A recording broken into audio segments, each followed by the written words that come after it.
Hello, everyone, and welcome back to Nightmare Narratives. I can picture some of you already in bed, maybe some of you just getting home from work. Wherever you are, whatever time it is, I'm glad you're here. If this helps you relax or sleep, please like and subscribe. It means a lot. Now let's get you comfortable, and I'll tell you tonight's story.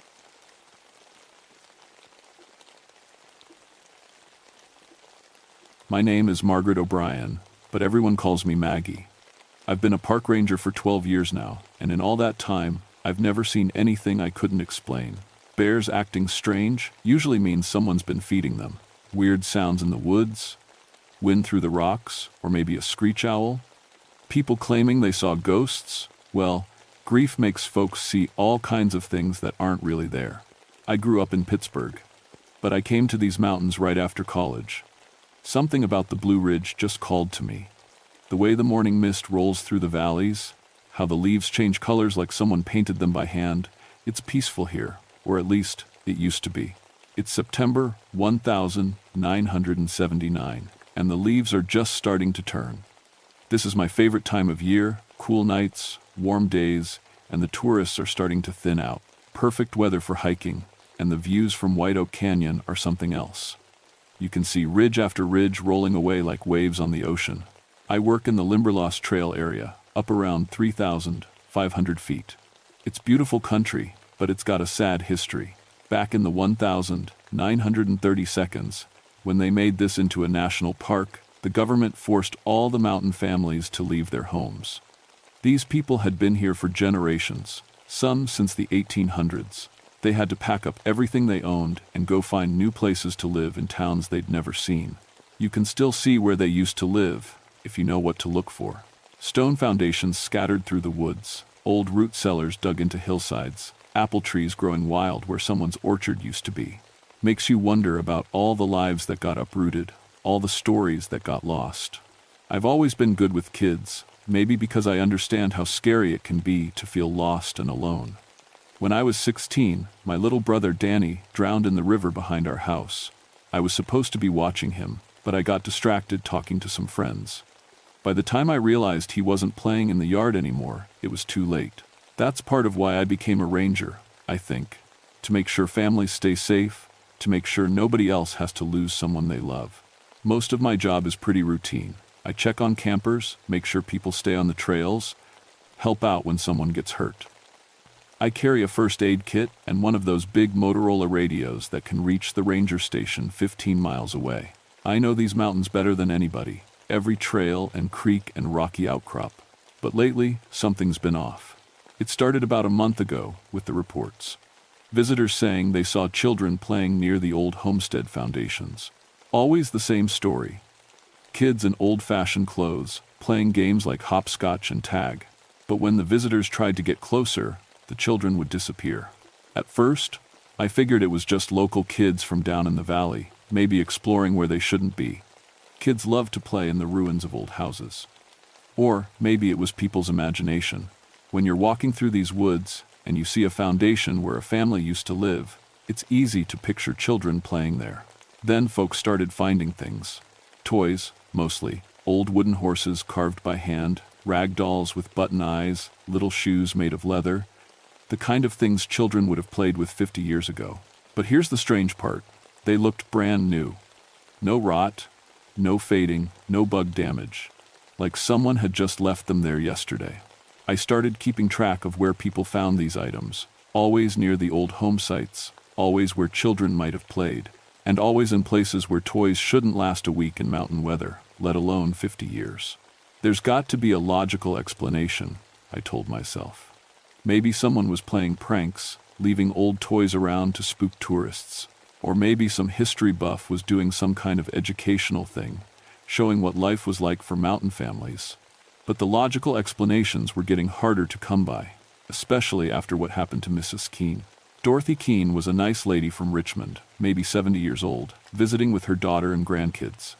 She came to my ranger station on a Tuesday morning, looking confused and a little shaken up.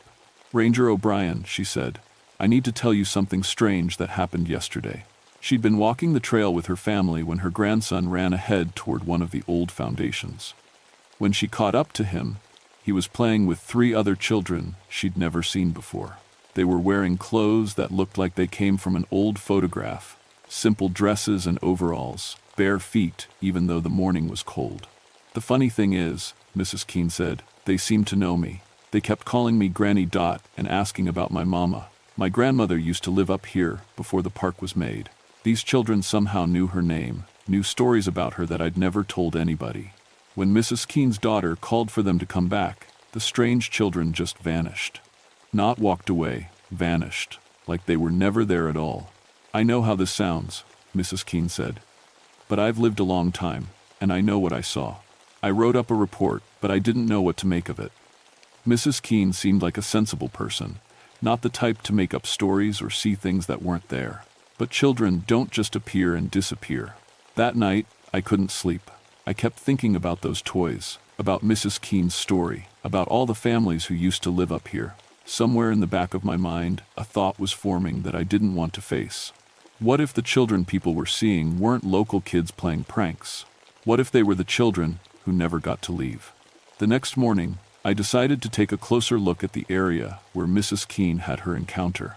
I grabbed my radio, my first aid kit, and my camera, then headed up the Limberlost Trail toward the old Morrison homestead.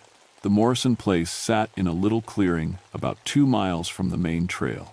All that's left now is the stone foundation and part of a chimney, but you can still see where they had their garden, where their barn used to stand. According to the park records, the Morrisons had 5 children when they were forced to leave in 1935. As I got closer to the foundation, I noticed the temperature dropping. That wasn't unusual. Mountain weather can change fast, and stone foundations tend to stay cool. But this felt different. The air itself seemed thick, like before a thunderstorm, except the sky was clear. Then I heard it. Laughter.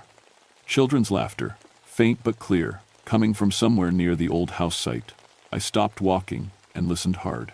The sound was definitely there, but I couldn't tell where it was coming from. It seemed to echo off the trees in a way that made no sense. I called out, "Hello? Is someone there?" The laughter stopped immediately. The woods went completely quiet. No birds, no wind, nothing. Even the normal forest sounds had disappeared. I walked around the foundation, looking for any sign that kids had been playing there recently. That's when I found them. Footprints in the soft mud near where the front porch would have been. Small bare feet, child-sized, but the prints were crisp and clear like they'd been made minutes ago. I took pictures of the footprints, then followed the trail they made. The prints led from the foundation toward the woods, but after about 20 feet, they just stopped. Not like the children had stepped onto rocks or hard ground, the prints just ended in the middle of soft earth where there should have been more tracks. I was studying the spot where the footprints vanished when my radio started acting up. Instead of the normal static, I heard voices, faint, like they were coming from very far away, speaking in the old mountain dialect my grandmother used to use. "Mama? Mama? Where are you? We've been waiting so long." I nearly dropped the radio. I checked the frequency. It was set to the ranger station channel, but this wasn't coming from there. The voices sounded like children, scared and lost. "Hello?" I said into the radio. "Who is this? Where are you?" The voices stopped, replaced by normal static. I stood there for a long moment, trying to make sense of what I'd heard. Radio signals bounce around these mountains in strange ways. Maybe I'd picked up some old recording, or maybe it was interference from somewhere else. But children calling for their mama? In 1,930 seconds mountain speech? I decided to head back and do some research. If something strange was happening up here, I needed to understand the history of this place better. Back at the ranger station, I pulled out the old files about the families who used to live in the area. Most of the records were basic. Names, dates they were forced to relocate, where they went afterward. But one file caught my attention. The Morrison family file had a handwritten note clipped to it. 3 children died during relocation process. Buried in family cemetery, on ridge above homestead. Graves unmarked. 3 children, the same number Mrs. Keene said she saw playing with her grandson. I kept reading. The Morrisons had been forced to leave in November 1935, but it was a harsh winter, and moving was difficult. The 3 youngest children, Billy, Sarah, and Emma, got sick during the move. They died of pneumonia and were buried in a small family cemetery before the rest of the family relocated. The cemetery was never officially moved when the park was created. According to the notes, the graves were supposed to be relocated to a proper cemetery down in the valley, but somehow they got overlooked. The children were still buried up on the ridge somewhere, their graves lost and forgotten.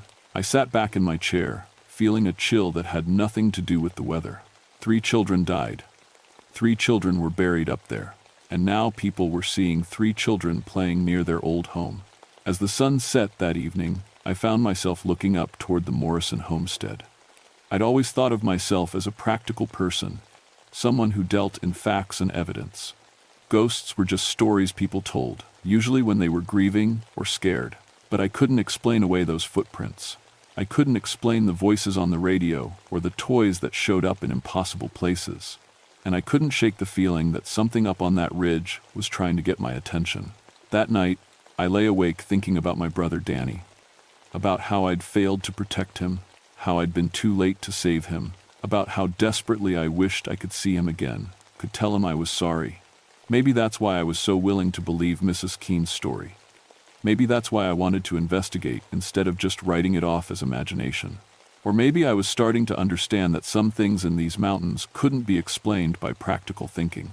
Around midnight, I got out of bed and looked out my window toward the ridge. For just a moment, I thought I saw lights moving through the trees up there. Small lights, like children carrying lanterns. But when I blinked, they were gone.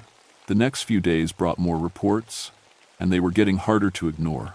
A family from Ohio said their 8-year-old daughter had spent an entire afternoon playing with the mountain children near the old Hartwell place. When they asked her about it, she said the children had taught her games she'd never heard of before. How to make corn husk dolls, how to play a singing game called Green Grow the Rushes. They told me their names, the little girl said. Billy and Sarah and Emma. They said they've been waiting for their mama and daddy to come back, but it's been a real long time. Billy, Sarah, and Emma Morrison, the children who died during the relocation. Another family reported finding their 6-year-old son talking to empty air near the old cemetery site. When they asked who he was talking to, he said, "The sad children. They want me to help them find their way home." But the report that really got my attention came from Tom Willis, a ranger who'd been working these mountains for 15 years. Tom wasn't the kind of man who spooked easily or made up stories. "Maggie," he said, "I think we've got a real problem up there." Tom had been doing a routine trail check near the Morrison place when he heard children crying, not playing or laughing, crying like their hearts were broken. He followed the sound to the old cemetery site, where he found something that made his blood run cold. The graves were open, not dug up by animals or vandals. The earth had been pushed up from underneath, like something had been trying to get out.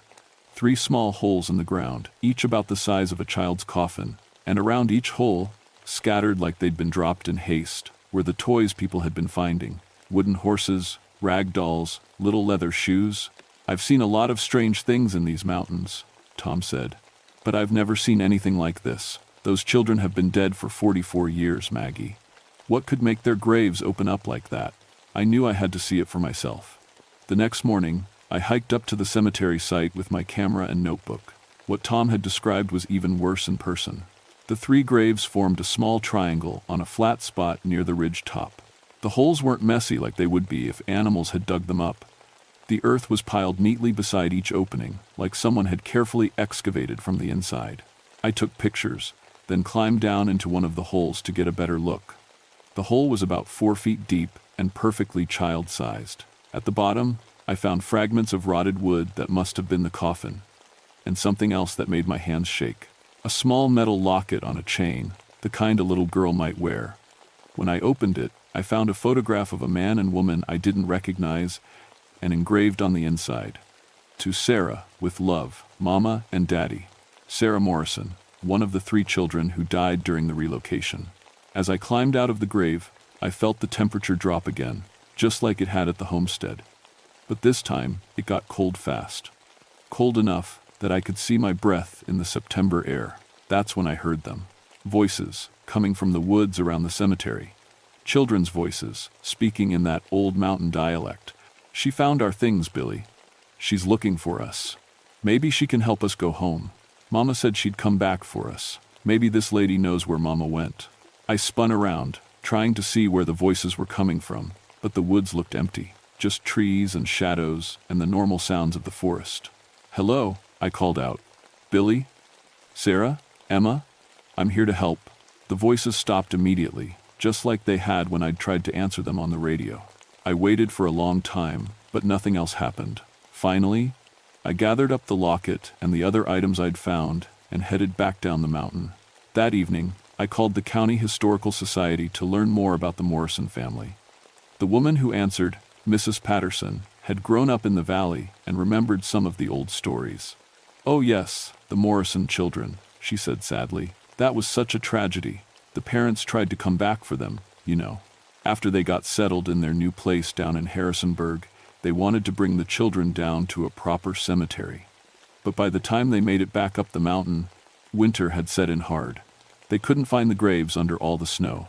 "What happened to the parents?" I asked. "They died just a few years later. Broken hearts," people said. "They never got over leaving those babies up there alone." The whole family was scattered after that. The surviving children went to live with different relatives. Far as I know, there's no family left who even remembers where those graves are. No family left, no one to come looking for them, no one to tell them it was okay to rest. That night, I couldn't stop thinking about those 3 little children, buried on a cold mountain ridge, waiting 44 years for their parents to come back. Waiting for someone to take them home.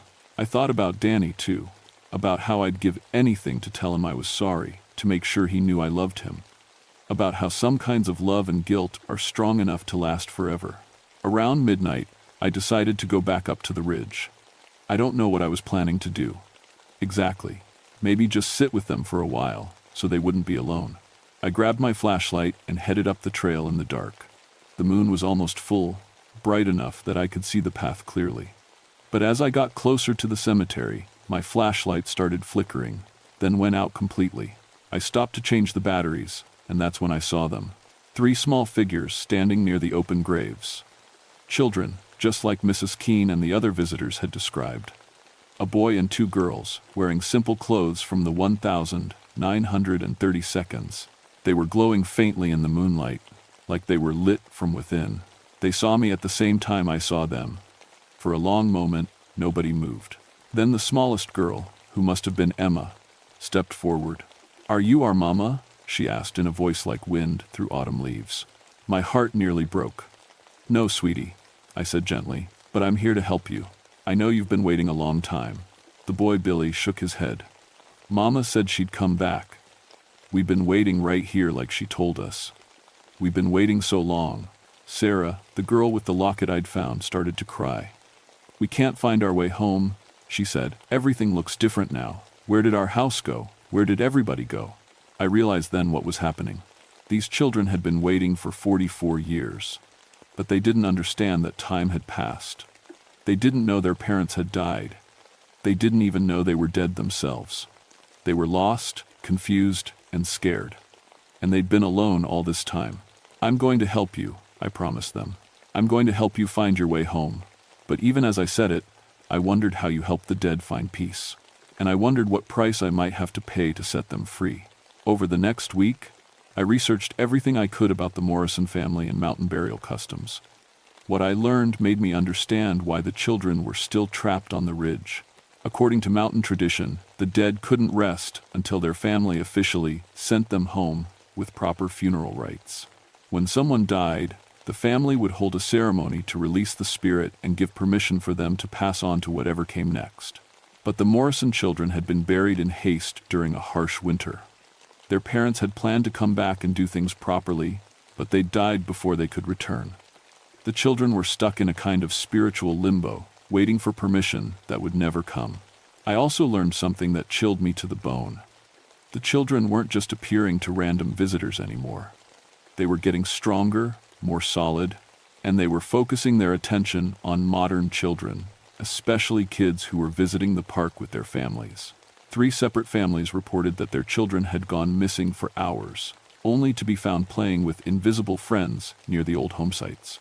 The kids would come back acting strange, speaking in old-fashioned mountain dialect, knowing songs and games from the 1932nd, talking about wanting to stay in the mountains forever.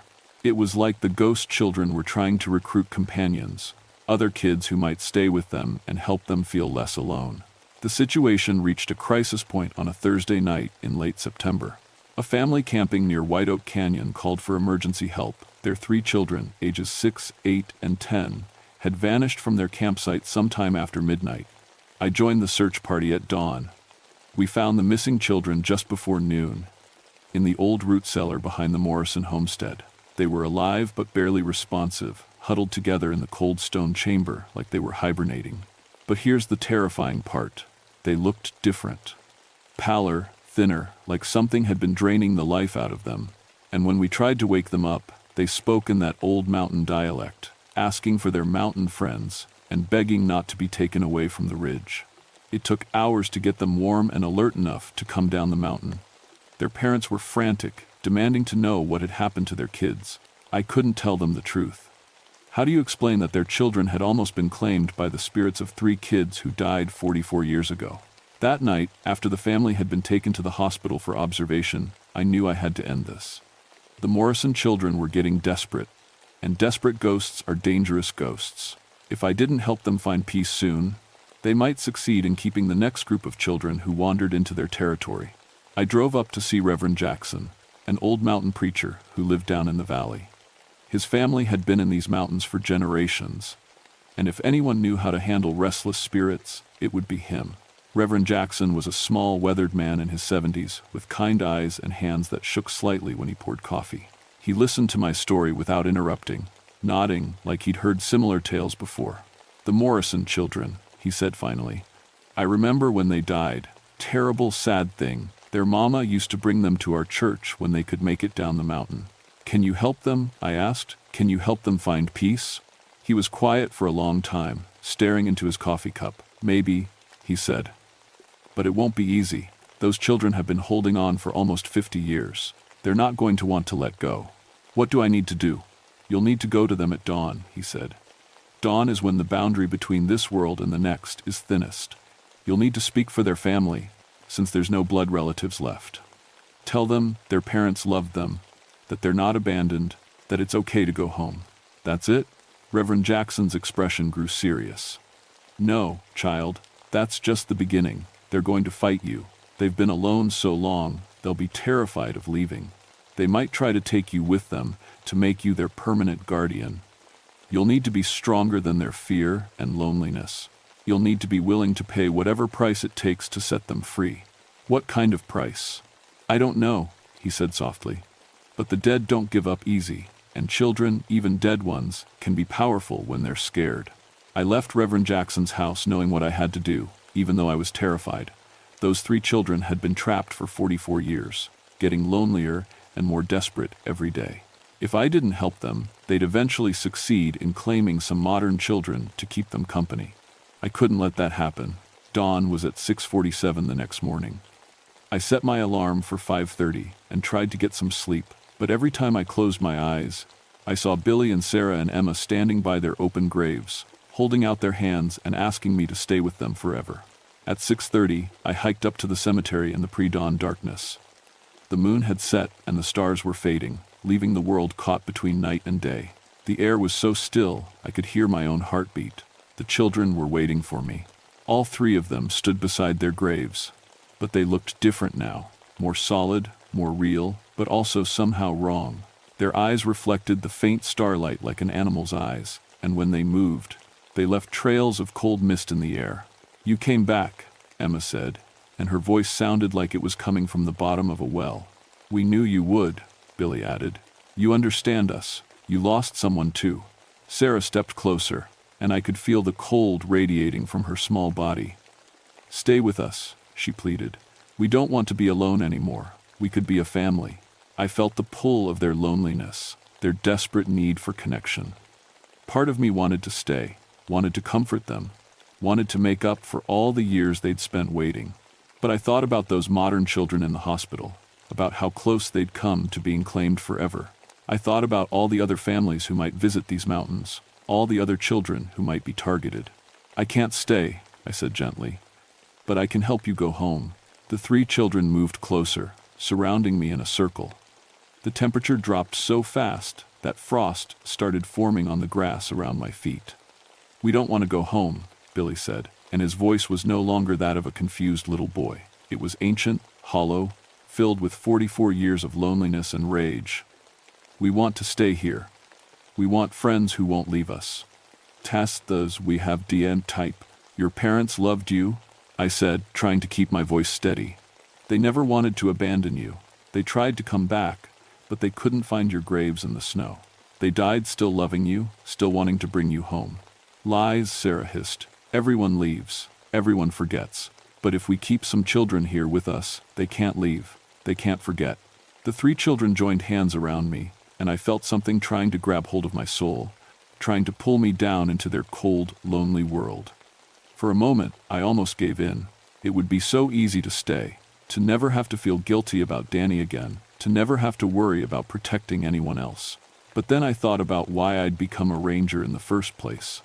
Not to hide from responsibility, but to make sure other families stayed safe. "Billy Morrison," I said loudly, "your mama and daddy loved you. Sarah Morrison, you were cherished. Emma Morrison, you were wanted. It's time to go home. It's time to rest." The children's grip on my soul tightened, and I felt myself getting weaker, colder, more distant from the living world. "Please," Emma whispered, and she sounded like a lost little girl again. "Please don't make us go alone. We've been alone so long." I looked at her small, pale face, at the desperate hope in her eyes, and I almost broke. But then the first light of dawn touched the ridge, and I knew it was time. "You won't be alone," I promised. "You're going to your parents. They're waiting for you." As the sun rose over the mountains, I spoke the words Reverend Jackson had taught me, the old mountain blessing for sending spirits home. The 3 children began to glow brighter, and for a moment they looked like living children again, warm and solid and real. "Tell them we love them," Sarah whispered as the light grew brighter around them. "Tell them we weren't angry about leaving," Billy added. "Tell them we understand," Emma said softly. And then they were gone, fading into the morning light like mist before the sun. The silence that followed was different from any quiet I'd ever heard in these mountains. It wasn't the heavy, waiting silence that had hung over the ridge for weeks. It was peaceful, like the whole mountainside had finally let out a breath it had been holding for 44 years. I stood there for a long time, watching the sun rise over the endless ridges of the Blue Ridge. The 3 graves were still open, but they looked different now, empty in the way they should be, not like something was missing from them. As I walked back down the trail, I noticed changes everywhere. The temperature felt normal again. Birds were singing near the old homestead sites for the first time in weeks. Even the light seemed different, warmer, and more natural. Over the next few days, the reports stopped coming in. No more sightings of children in old-fashioned clothes. No more toys appearing in impossible places. No more voices on the radio or strange cold spots in the woods. The 3 families whose children had been affected all called to tell me their kids were back to normal. The children remembered playing with mountain friends, but the memories seemed distant now, like something from a dream they could barely recall. I filed my final report on the incidents, listing everything as resolved, no further action required. I didn't mention the supernatural elements, of course. The official record just says that the missing items were likely planted by pranksters who stopped their activities after increased ranger patrols. But the unofficial record, the one I keep in my own private files, tells the real story. 3 children who died during one of the darkest chapters in these mountains' history finally found peace. 3 little spirits who had been trapped by love and loss and bureaucratic neglect finally went home to their parents. A month later, I convinced the Park Service to install a small memorial at the cemetery site. Just a simple stone marker that reads, "In memory of the children who called these mountains home."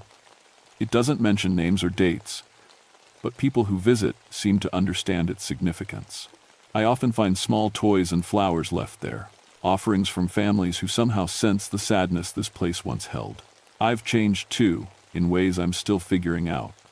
I'm not as quick to dismiss the stories people tell me about strange experiences in the mountains.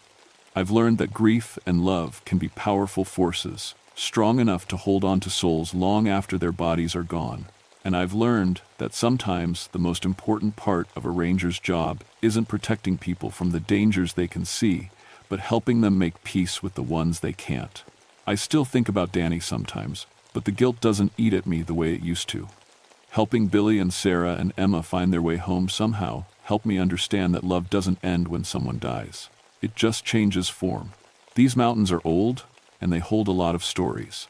Some of them are happy stories about families building lives in beautiful places. Some of them are sad stories about people being forced to leave the only home they'd ever known. And some of them are about children who got lost along the way, who needed someone to help them find the path back to the people who loved them. I'm proud that I got to be part of that last kind of story. I'm proud that Billy and Sarah and Emma Morrison don't have to wait alone on the ridge anymore.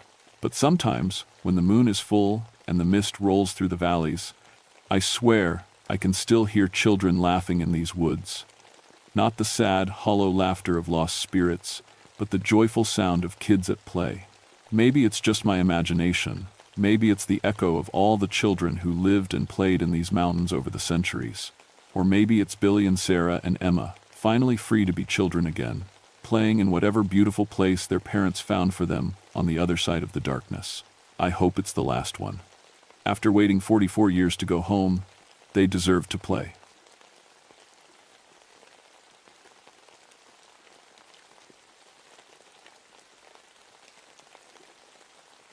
My name is Jimmy Whitaker, and I've been a ranger in these North Carolina mountains for 15 years now. My daddy worked these peaks before me, and his daddy before him. We've been watching over Mount Mitchell for 3 generations. At 6,684 feet, she's the tallest mountain east of the Mississippi, and she can be meaner than a wet cat when the weather turns. People always ask me about the stories. The Cherokee won't even say the mountain's real name out loud. They call it Crying Stone and cross themselves when they have to talk about it. Tourists love that kind of stuff, eating up every ghost story and legend like candy. Me? I've always been practical. Mountain wind makes all kinds of noises when it hits the rock faces just right. Sound carries funny at altitude, tricks your ear into hearing things that aren't there. It was November 15th, 1985, when everything I thought I knew got turned upside down. The call came in at 5:30 a.m. 3 different climbing parties, spread out across the mountain, all reporting the same thing. Around 3:17 inches the morning, they'd heard screaming. Not human screaming, something else. Something that made grown men pack up their gear in the dark and hike down dangerous trails rather than spend another minute on that mountain. Sounded like a dying animal, said the first caller, a guy named Pete from Charlotte. His voice shook even over the radio, but bigger, much bigger. Lasted about 47 seconds, then just stopped. The second group told the exact same story. Same time, same duration, same bone-deep fear in their voices. The third call clinched it. Experienced climbers don't abandon expensive gear and flee in the middle of the night unless something's really wrong. I grabbed my pack and headed up the mountain before dawn. The weather was turning nasty, with heavy clouds rolling in from the west and wind that cut right through your jacket. First snow of the season was coming, and anybody caught above the tree line would be in serious trouble. My radio crackled as I hiked the main trail. "Jimmy, this is base. You copy?" "I copy, Sarah. What have you got?" "Weather service says wind speeds hitting 50 miles per hour at the summit. Visibility near zero with the fog. You sure you want to go up there?" I stopped and checked my altimeter.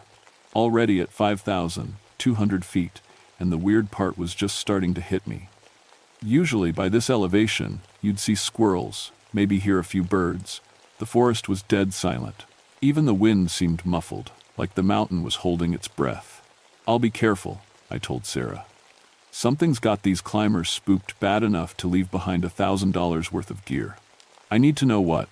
The first piece of equipment I found was a brand new climbing harness, still clipped to a rope that disappeared over a ledge. The rope was cut clean, not frayed like it would be if someone fell. Cut with a knife, like someone needed to get free fast. I followed the trail of abandoned gear up toward the 6,000-foot mark. Backpacks, sleeping bags, even a pair of expensive boots, all left behind like people had just vanished. But there were no footprints leading away from the gear. With the soft earth from yesterday's rain, there should have been tracks everywhere. That's when I heard it for the first time. A low sound that seemed to come from the rock itself. Not quite a moan, not quite a whistle. It made my teeth ache and set my nerves on edge. The sound every animal in these mountains had learned to fear. I radioed down to base and asked Sarah to contact Tom Crow Feather, the the Cherokee elder who sometimes helped us with cultural issues. If anyone knew what was really going on with this mountain, it would be him. While I waited, I set up my equipment. I had recording devices, infrared cameras, even a seismograph to detect ground vibrations. 15 years of ranger work had taught me to document everything, especially when it didn't make sense. Tom arrived just before sunset, moving up that trail like a man half his age. He took one look at the abandoned gear and shook his head. "You shouldn't be here, Jimmy," he said quietly. "Not tonight. Tonight is the death moon. Come on, Tom. You know I respect your traditions, but I've got people scared out of their minds. I need facts, not stories." Tom picked up one of the abandoned backpacks and turned it over in his weathered hands. "Your people don't listen. This mountain has rules. Break them, and the guardians wake up." "What guardians?" "The ones who've been protecting this place since before your people came." "Since before my people came, if the old stories are true." Tom's eyes grew distant. "Something happened here 42 years ago. Something that disturbed the balance. Every year since then, on this exact night, the mountain cries out." I wanted to argue, but the look in Tom's eyes stopped me. This wasn't superstition talking, this was fear. As darkness fell, I positioned myself at a small clearing around 5,800 feet. My equipment was running, radios were charged, and I had enough supplies to last until morning. Whatever was scaring people off this mountain, I was going to record it. The temperature dropped fast after sunset. By midnight, my breath came out in white puffs, and frost was forming on my gear. The wind died down to almost nothing, leaving an unnatural quiet that made every small sound seem loud as a gunshot. At 3:15 a.m., my radio started crackling with static. Then my infrared camera went crazy, showing heat signatures that didn't match anything I'd ever seen. Large shapes moving across the rock faces, but when I looked with my eyes, there was nothing there. Then, at exactly 3:17, the screaming started. It wasn't one voice, it was several, all crying out together in perfect harmony. The sound seemed to come from everywhere at once, from the rocks beneath my feet and the air above my head. It was pain and loss and desperate need all rolled into one awful noise that made my bones vibrate. I pressed my hands over my ears, but the sound went right through them. It was inside my head now, inside my chest, making my heart skip beats. The screaming went on, exactly 47 seconds, then cut off like someone had thrown a switch. In the sudden silence that followed, I heard something else, the distant sound of aircraft engines, growing closer. I looked up into the cloudy sky and saw lights. Not modern aircraft lights. These were dimmer, yellowish, like the landing lights on an old plane. They moved in a slow circle around the mountain peak, then faded away. My hands were shaking as I checked my recording equipment. Every single device had failed at exactly 3:17. The tapes were blank. The digital readouts showed nothing but error messages. It was like whatever had happened existed outside the normal rules of physics. I didn't sleep the rest of that night. When dawn broke, I hiked back down to base camp with more questions than answers. But I knew one thing for certain now. Something was living on this mountain. Something that didn't want to be recorded or measured or explained away. The next day, I drove to the county library and started digging through old newspaper archives. If Tom was right about something happening 42 years ago, there should be records. I found it in a 1943 issue of the Asheville Citizen-Times. A small article buried on page 3, Military Training Aircraft Missing in Mountains. A B-25 bomber on a night navigation exercise had disappeared somewhere in the Mount Mitchell area.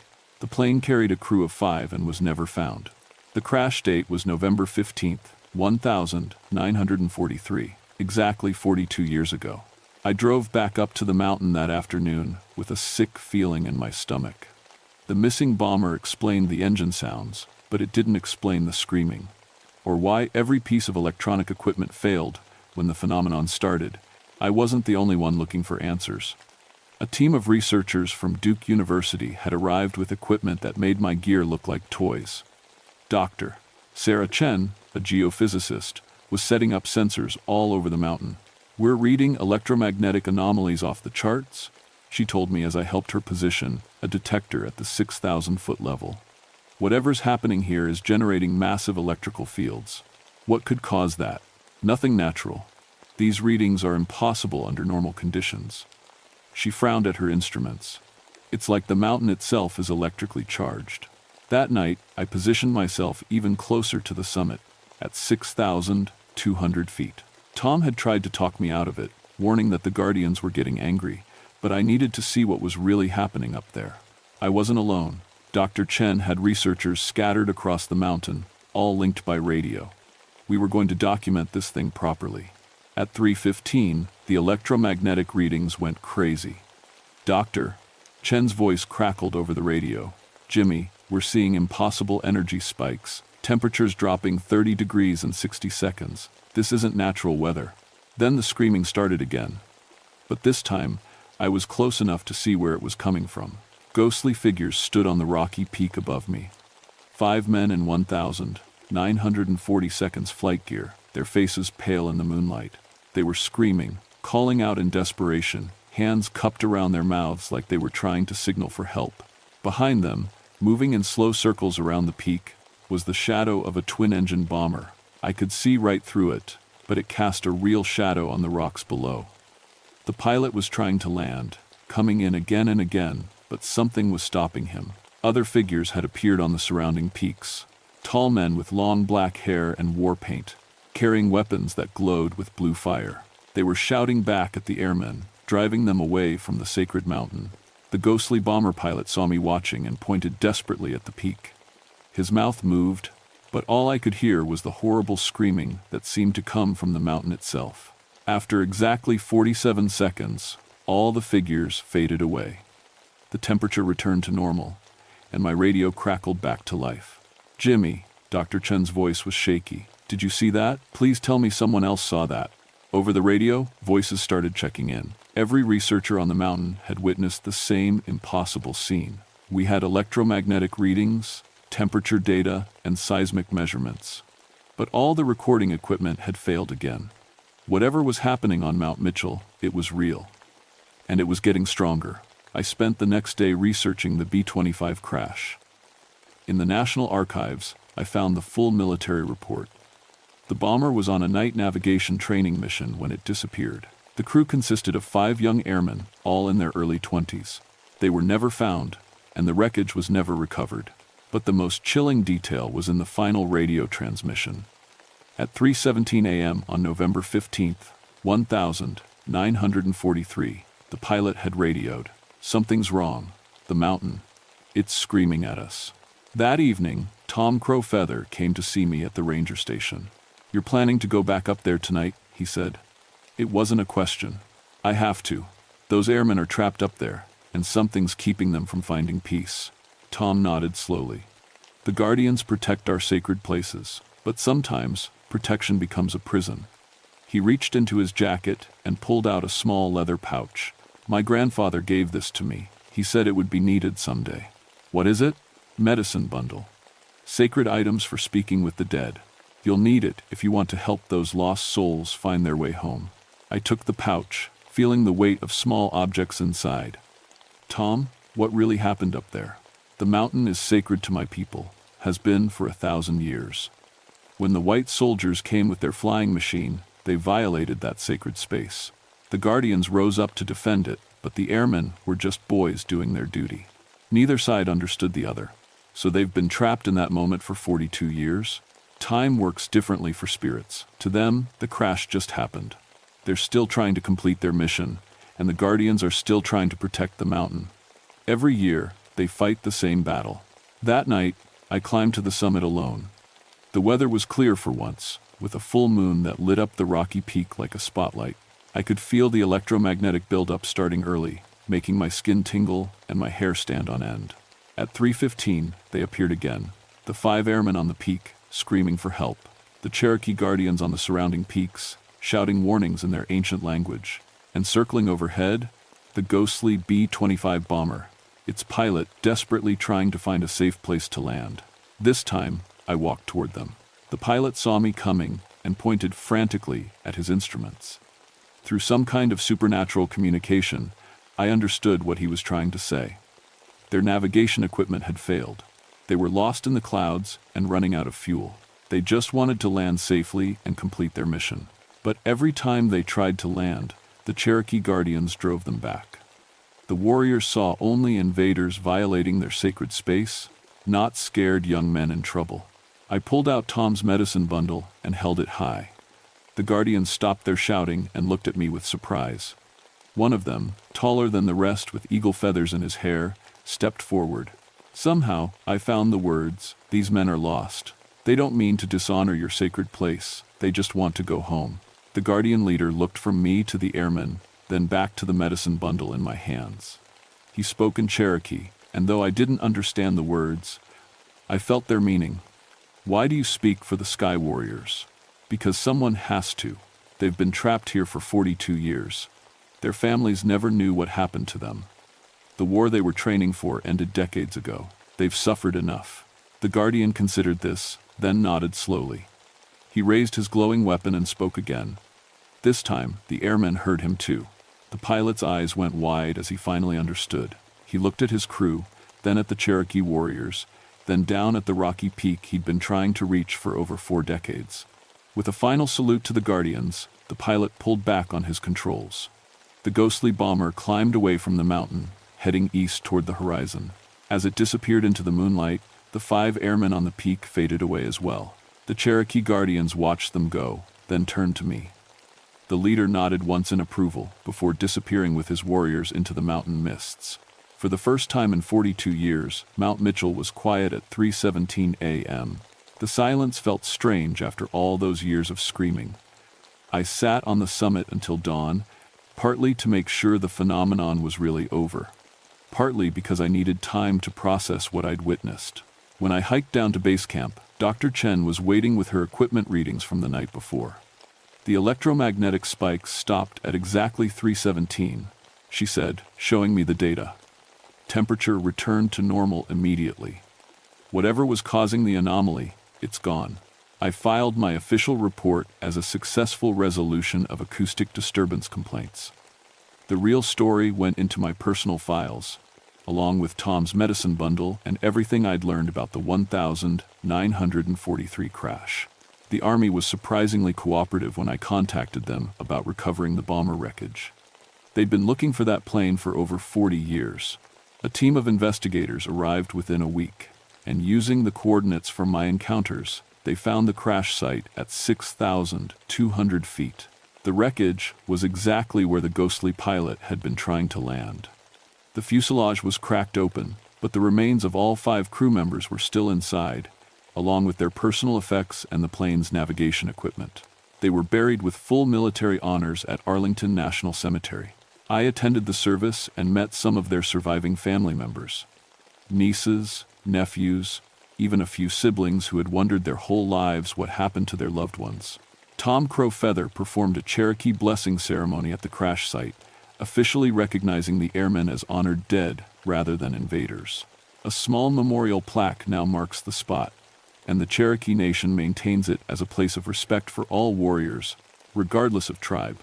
I still work Mount Mitchell, but my job has changed. Word gets around in the Ranger Network about unusual incidents, and I've become the guy they call when something doesn't fit the normal explanations.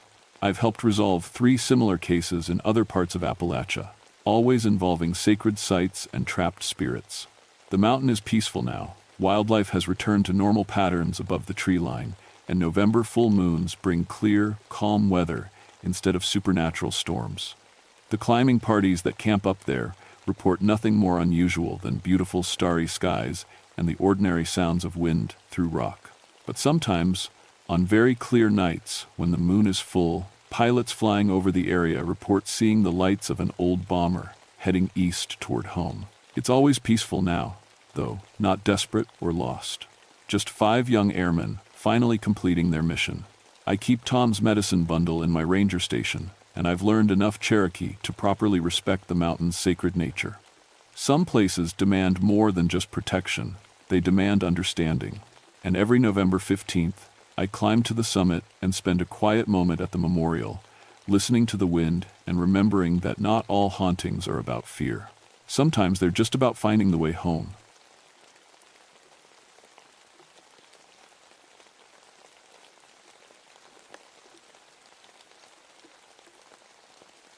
My name is Samuel Fletcher, but everyone calls me Sam. I've been a forest ranger for 19 years now, and I thought I'd seen everything these West Virginia mountains had to offer. Bears, wildcats, the occasional lost hiker who thinks they can handle the wilderness with nothing but sneakers and a granola bar. After Vietnam and losing my wife Sarah to cancer 3 years back, I figured the worst surprises were behind me. I was wrong. It was February 1988, one of the coldest winters I'd ever seen in the George Washington National Forest. Snow lay 3 feet deep in most places, 4 feet in the drifts. The temperature hadn't climbed above 0 in 2 weeks. Most folks had the good sense to stay home by their fires, which is how I liked it. My cabin in Bone Hollow sits 25 miles from the nearest town, 15 miles from my closest neighbor. When you've buried your wife and watched too many good men die in a jungle on the other side of the world, sometimes you need that kind of quiet. Bone Hollow got its name from the buffalo bones early settlers found scattered through the valley. Cherokee used to drive whole herds through the gap between the ridges when they hunted. Of course, that was before we whites showed up and drove off both the buffalo and the Cherokee. Now it's just me, the trees, and whatever animals are tough enough to make it through winter this far up. I was checking my weather station readings that Tuesday morning when Jake Morrison's pickup came grinding up the logging road, chains clanking against his wheel wells. Jake's been hunting these mountains for 30 years. He's not the type to spook easy, which is why the look on his face when he climbed out of that truck made me pay attention. "Sam, you got a minute?" Jake called out, his breath making white clouds in the bitter air. "Got something I need to tell you about." I poured coffee from my thermos and handed him the cup. Jake's hands were shaking, and not just from cold. "Me and the boys were up on the North Ridge yesterday," he said, warming his fingers around the hot metal. "You know that clearing where the old logging road dead ends?" I knew it. Steep country, thick timber, the kind of place where you could walk in circles for hours if you didn't know your way. "We were tracking that 8-point buck Charlie wounded last week," Jake continued, following blood sign through the snow. "That's when we saw them." "Saw what?" Jake looked me right in the eye. "Footprints, Sam. Biggest damn footprints I ever saw. Bare feet, looked almost human, but..." He shook his head. "Thing that made those tracks had to be 9 feet tall, maybe more." I'd heard stories like this before. City folks come up here expecting to see Bigfoot behind every tree. But Jake wasn't some weekend warrior from Charleston. This man could track a deer through solid rock if he had to. "How big were these prints?" I asked. 18 inches long, easy. 6 feet between steps." Jake pulled a folded paper from his coat pocket. "Drew you a picture. Toes looked almost like fingers, if you can believe that. And Sam," his voice dropped low, "whatever made those tracks, it was watching us, could feel eyes on us the whole time." I studied Jake's rough sketch. The proportions were all wrong for a bear. Too narrow, too long, and Jake was right about those toes. They looked like they could grab things. "Could have been a bear walking on his hind legs," I suggested, though I didn't believe it myself. Jake shook his head hard. 20 years I've been hunting these mountains, Sam. I know what bear sign looks like. This was something else, something that don't belong up here." After Jake left, I sat in my cabin looking at that drawing. Outside, wind howled through the bare branches like something dying. The rational part of my mind, the part trained by the Army and 19 years of Forest Service, said Jake and his boys had seen a bear and let their imaginations run wild. But another part of me, the part that learned to trust gut feelings in Vietnam, wasn't so sure. Something about the way Jake's hands shook when he handed me that sketch, something about how quiet the forest had been lately. I'd noticed it but hadn't really thought about it until now. No bird calls in the morning, no rabbit tracks around my cabin, no deer sign near the creek. It was like something had scared all the wildlife away from Bone Hollow. I loaded fresh batteries into my camera and checked my 30 to 06. Come morning, I was going to take a snowshoe hike up to that North Ridge and see what Jake Morrison and his hunting party had really found. In 19 years of ranging these mountains, I'd built a reputation for having logical explanations for everything.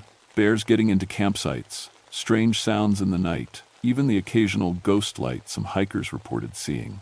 There was always a reason that made sense if you looked hard enough. But as I fell asleep that night, listening to wind tear through the hollow, I had the uncomfortable feeling that my comfortable world of logical explanations was about to get a lot more complicated. Dawn came gray, and bitter, with fresh snow falling in fat, lazy flakes. I strapped on my snowshoes and headed up toward the North Ridge, following the old logging road that hadn't seen traffic since the 1960 seconds. My breath formed ice crystals on my beard, and every step squeaked in the dry snow. The climb took me 2 hours, partly because of the deep snow, and partly because I kept stopping to look for any sign of what Jake had described. Normal winter woods should show tracks everywhere: mice, rabbits, maybe a fox or two. But the snow around me was empty as a blank page. I found Jake's hunting spot easily enough. 4 sets of boot prints where they'd stood in a cluster, cigarette butts in the snow, the unmistakable yellow stain where someone had relieved himself against a tree. From there, I could follow their path as they'd tracked the wounded deer. That's where I found the first footprint. Jake hadn't exaggerated. The thing was enormous, pressed deep into snow that came up past my knees. I knelt down with my measuring tape, trying to process what I was seeing. 18.5 inches long, nearly 7 inches wide at the ball of the foot, 5 toes that looked more like thick fingers, each one ending in what might have been a claw mark. I took photos from every angle, then made a plaster cast.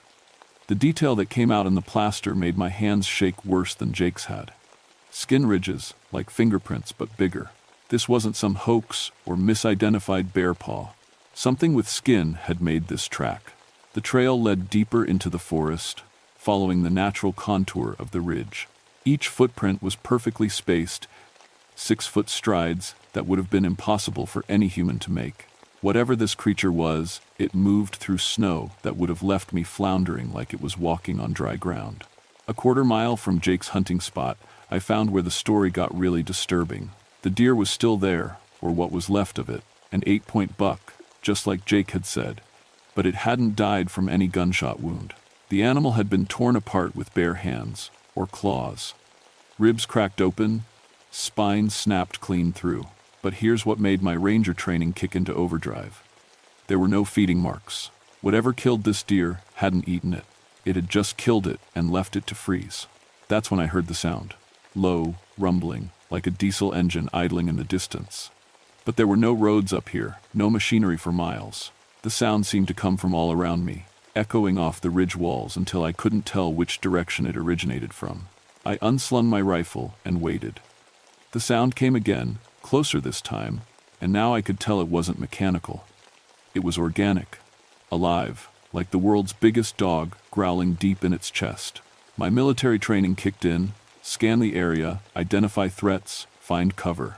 But there was nowhere to hide on that exposed ridgeline, and whatever was making that sound could see me just fine. The growling stopped. Forest went dead, quiet, not even wind in the trees.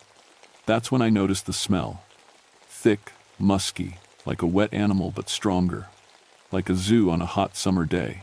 I turned in a slow circle, rifle ready, eyes scanning the tree line. That's when I saw it.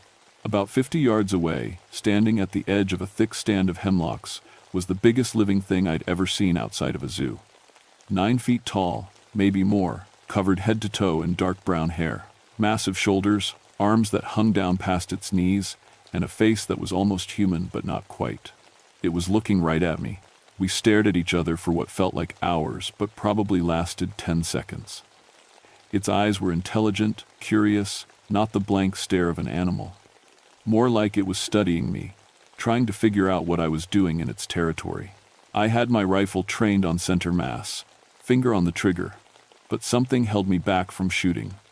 Maybe it was the way it stood there, not threatening, just watching. Or maybe it was the realization that if I missed, or if one shot didn't drop it, I was dead. The creature tilted its head like a dog hearing a strange sound. Then, without any warning, it stepped backward into the hemlocks and vanished. Didn't crash through the underbrush like you'd expect from something that size. Just melted away into the forest like morning mist. I stood there for 5 more minutes, heart hammering, rifle still raised. When I was finally convinced it was gone, I walked over to where it had been standing. The footprints in the snow matched my plaster cast perfectly. I followed the trail for another 100 yards, but the tracks led into a section of forest so thick I couldn't push through with snowshoes. Whatever this thing was, it knew terrain I couldn't navigate. The hike back to my cabin took an hour, but felt like 10 minutes. My mind was spinning. trying to process what I'd seen. 19 years of training told me to report this, call in wildlife management, maybe even contact the state university. But something else told me that whatever lived up on that ridge, it had chosen to let me walk away. And I wasn't sure how it would feel about a bunch of scientists tramping through its home. That night I sat at my kitchen table, looking at the photographs and plaster cast. The evidence was right there in front of me, proof that something impossible was living in these mountains. But proof of what? Some unknown species of primate? A surviving line of prehistoric man? Or something else entirely? Outside my cabin window, the forest felt different now. Less empty. More like something was out there watching, waiting. Every shadow could be hiding 9 feet of muscle and claws. Every sound could be those massive feet moving through snow. I loaded extra shells into my rifle and made sure the cabin door was locked tight. For the first time in 19 years of ranging these mountains, I felt like prey. I didn't sleep much that night. Every wind gust, every branch cracking in the cold had me reaching for my rifle. Come morning, I decided to drive into town and talk to someone who might have answers that didn't involve calling in the federal government. Joseph Strongbear lived in a trailer park outside Marlinton, but everyone in 3 counties knew him as the man to see about Cherokee history. He was pushing 80, with gray braids and hands that shook from arthritis, but his mind was sharp as ever. "You're talking about Kekle Kudla," Joseph said after I'd shown him the photos and plaster cast. We were sitting in his tiny kitchen, drinking coffee that could strip paint. Forest Guardian. Haven't heard that name spoken in years. Forest Guardian? Joseph nodded slowly. My grandmother told me stories, said Kekle Kudla appears when the forest is threatened, when the balance between man and nature gets disturbed, takes physical form during times of great need. You're talking about it like it's real. Son, I'm Cherokee. Everything's real until proven otherwise. Joseph leaned forward, studying my photographs. See, white folks always want to put things in boxes. Real or not real, natural or supernatural. Cherokee, don't think that way. We know the forest has spirits, guardians that protect the animals and the land itself. But what is it? Some kind of animal? Maybe something more. Joseph set down his coffee cup. My great-grandfather saw one during the winter of 1889. Terrible winter, animals starving, white settlers shooting everything that moved. He said Kekle Kudla appeared to drive the hunters away, protect what was left of the wildlife. I thought about the dead deer I'd found, torn apart but not eaten. This thing killed a deer. Doesn't sound like much of a protector. Did it eat the deer? No. Then maybe it was sending a message. Maybe those hunters were taking too much. Joseph stood up and walked to his window, looking out at the mountains. Been a lot of changes up there lately. Heard talk of logging operations, mining surveys. Maybe Kekle Kudla doesn't like what he sees. I drove back to Bone Hollow with more questions than answers, but at least now I had a name for what I'd encountered. Whether that made things better or worse remained to be seen. That afternoon, I set up trail cameras at 3 locations along the creature's path. Motion-activated, infrared-capable, the kind we use to monitor bear activity. If this thing was real and not some stress-induced hallucination, I'd have proof by morning.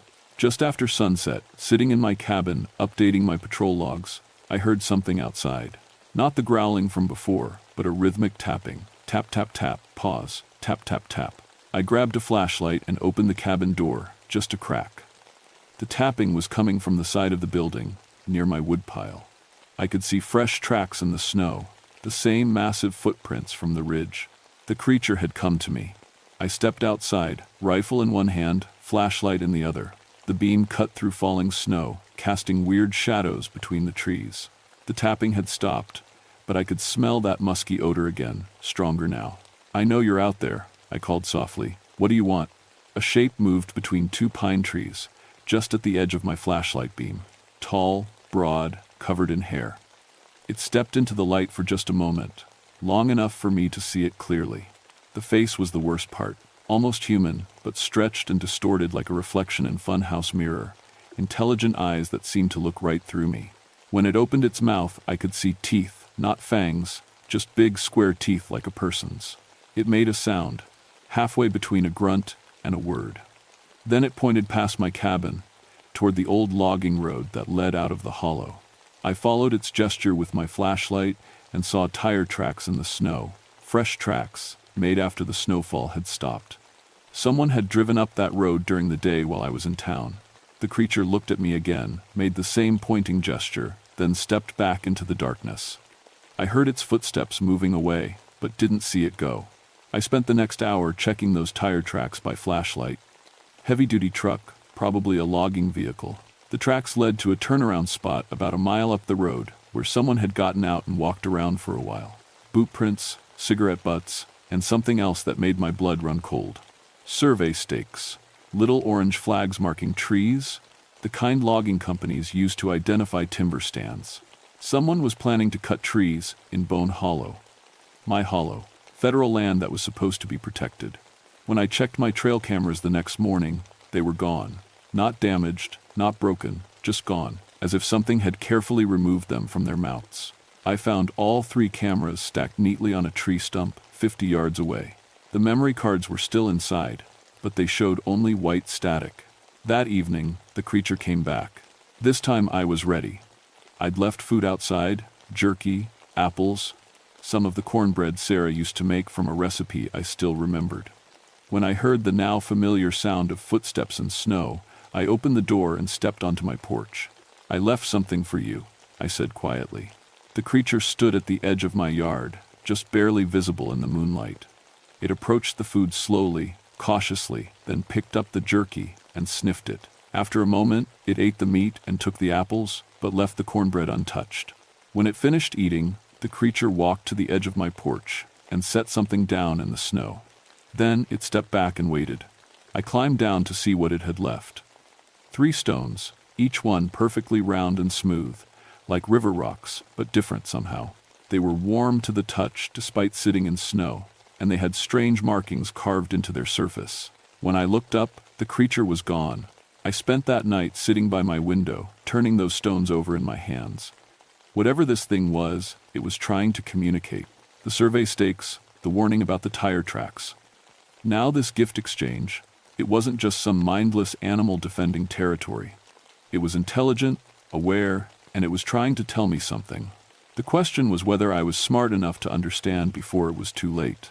Outside, snow kept falling, and somewhere in the darkness of Bone Hollow, something that shouldn't exist was watching over a forest that men in expensive suits had decided to destroy. 3 days later, they came with chainsaws. I was checking my morning weather readings when I heard the diesel engines grinding up the logging road. Not one truck this time, but a whole convoy. Logging trucks, a supervisor's pickup, even a security vehicle with 2 men who looked more like soldiers than forestry workers. The lead truck bore the logo of Appalachian Timber Syndicate, a company I'd never heard of, but that apparently had permits to cut trees on federal land. Permits that shouldn't exist, but there they were, signed and official looking. I tried to explain about the protected status of Bone Hollow, about the wildlife surveys that needed to be completed first, about proper environmental impact procedures. The crew supervisor, a thick-set man named Crawford, just smiled and showed me a court order overriding all my objections. "Federal judge says we cut, Crawford said, chewing on an unlit cigar. "You got problems with that, take it up with Washington." The security guards were the ones that really worried me. They carried themselves like ex-military, and they watched me with the flat, professional stare of men who'd been paid to make problems disappear. When I radioed my district supervisor to report the situation, I was told to cooperate fully and stay out of the way. Someone with serious money and political connections wanted these trees cut, and they weren't about to let one forest ranger stop them. The cutting started that afternoon. I watched from my cabin as they began taking down the old-growth hemlocks near the creek, trees that had been standing when Cherokee still hunted buffalo through this valley. Each falling giant shook the ground hard enough to rattle my windows. As the sun went down and the crew headed back to town, I walked through the devastation. Stumps where mighty trees had stood that morning, branches and sawdust scattered like battlefield debris. The creek was already running muddy from disturbed soil. That's when I realized I wasn't alone. The creature stood in the center of the cutting zone, surrounded by the wreckage of its forest home. In the fading light, it looked bigger than before, more solid somehow, as if grief and rage were giving it substance. When it saw me, it made a sound I'd never heard before. Not a growl, but something closer to a moan of pain. It walked over to one of the biggest stumps, knelt down, and placed both massive hands on the cut surface. I swear I could feel something pass between them, some kind of connection that went deeper than anything I understood. When it looked up at me, its eyes were no longer curious. They were full of an intelligence that burned with purpose and fury. I tried to stop them, I said quietly. I don't have enough authority. The creature stood and pointed toward the road where the logging trucks had disappeared. Then it looked back at me and made a gesture I couldn't misinterpret. It drew one clawed finger across its throat. The killing was about to begin. I spent that night trying to contact everyone I could think of. Environmental groups, wildlife protection agencies, even the FBI. But the permits were legitimate, backed by federal authority I couldn't challenge. As far as the law was concerned, Appalachian Timber Syndicate had every right to clear-cut Bone Hollow. The law wasn't going to help. The creature and I were on our own. The logging crew returned at dawn, ready for another day of destruction. But something had changed overnight. Their chainsaws wouldn't start. Every one of them flooded or fouled beyond repair. The logging trucks developed mysterious hydraulic leaks that left them sitting useless in puddles of red fluid. Crawford blamed sabotage and called in the security guards, but there was no sign of human interference. The equipment had simply failed, all at once, as if the forest itself was fighting back. "Fix it," Crawford shouted at his mechanics. "I don't care what it takes, get this gear running." While they worked on the machines, I noticed something else. The remaining wildlife was leaving. I watched deer, rabbits, even the winter birds streaming out of the hollow in a steady exodus. They seemed to know what was coming. By noon, the crew had the chainsaws running again. By 12:30, 3 loggers had been injured in separate accidents. A falling branch, a chainsaw malfunction, a slip on mysteriously icy ground. Crawford sent them to the hospital and brought in replacements. At 2 p.m., one of the security guards spotted the creature. "Contact! Contact!" he shouted into his radio, drawing a high-powered rifle. Unknown, hostile, approximately 9 feet tall, moving through the tree line. I tried to tell them to hold fire. That shooting would only make things worse, but they weren't listening to me anymore. The guards had orders to protect the operation from all threats, and they decided the creature qualified.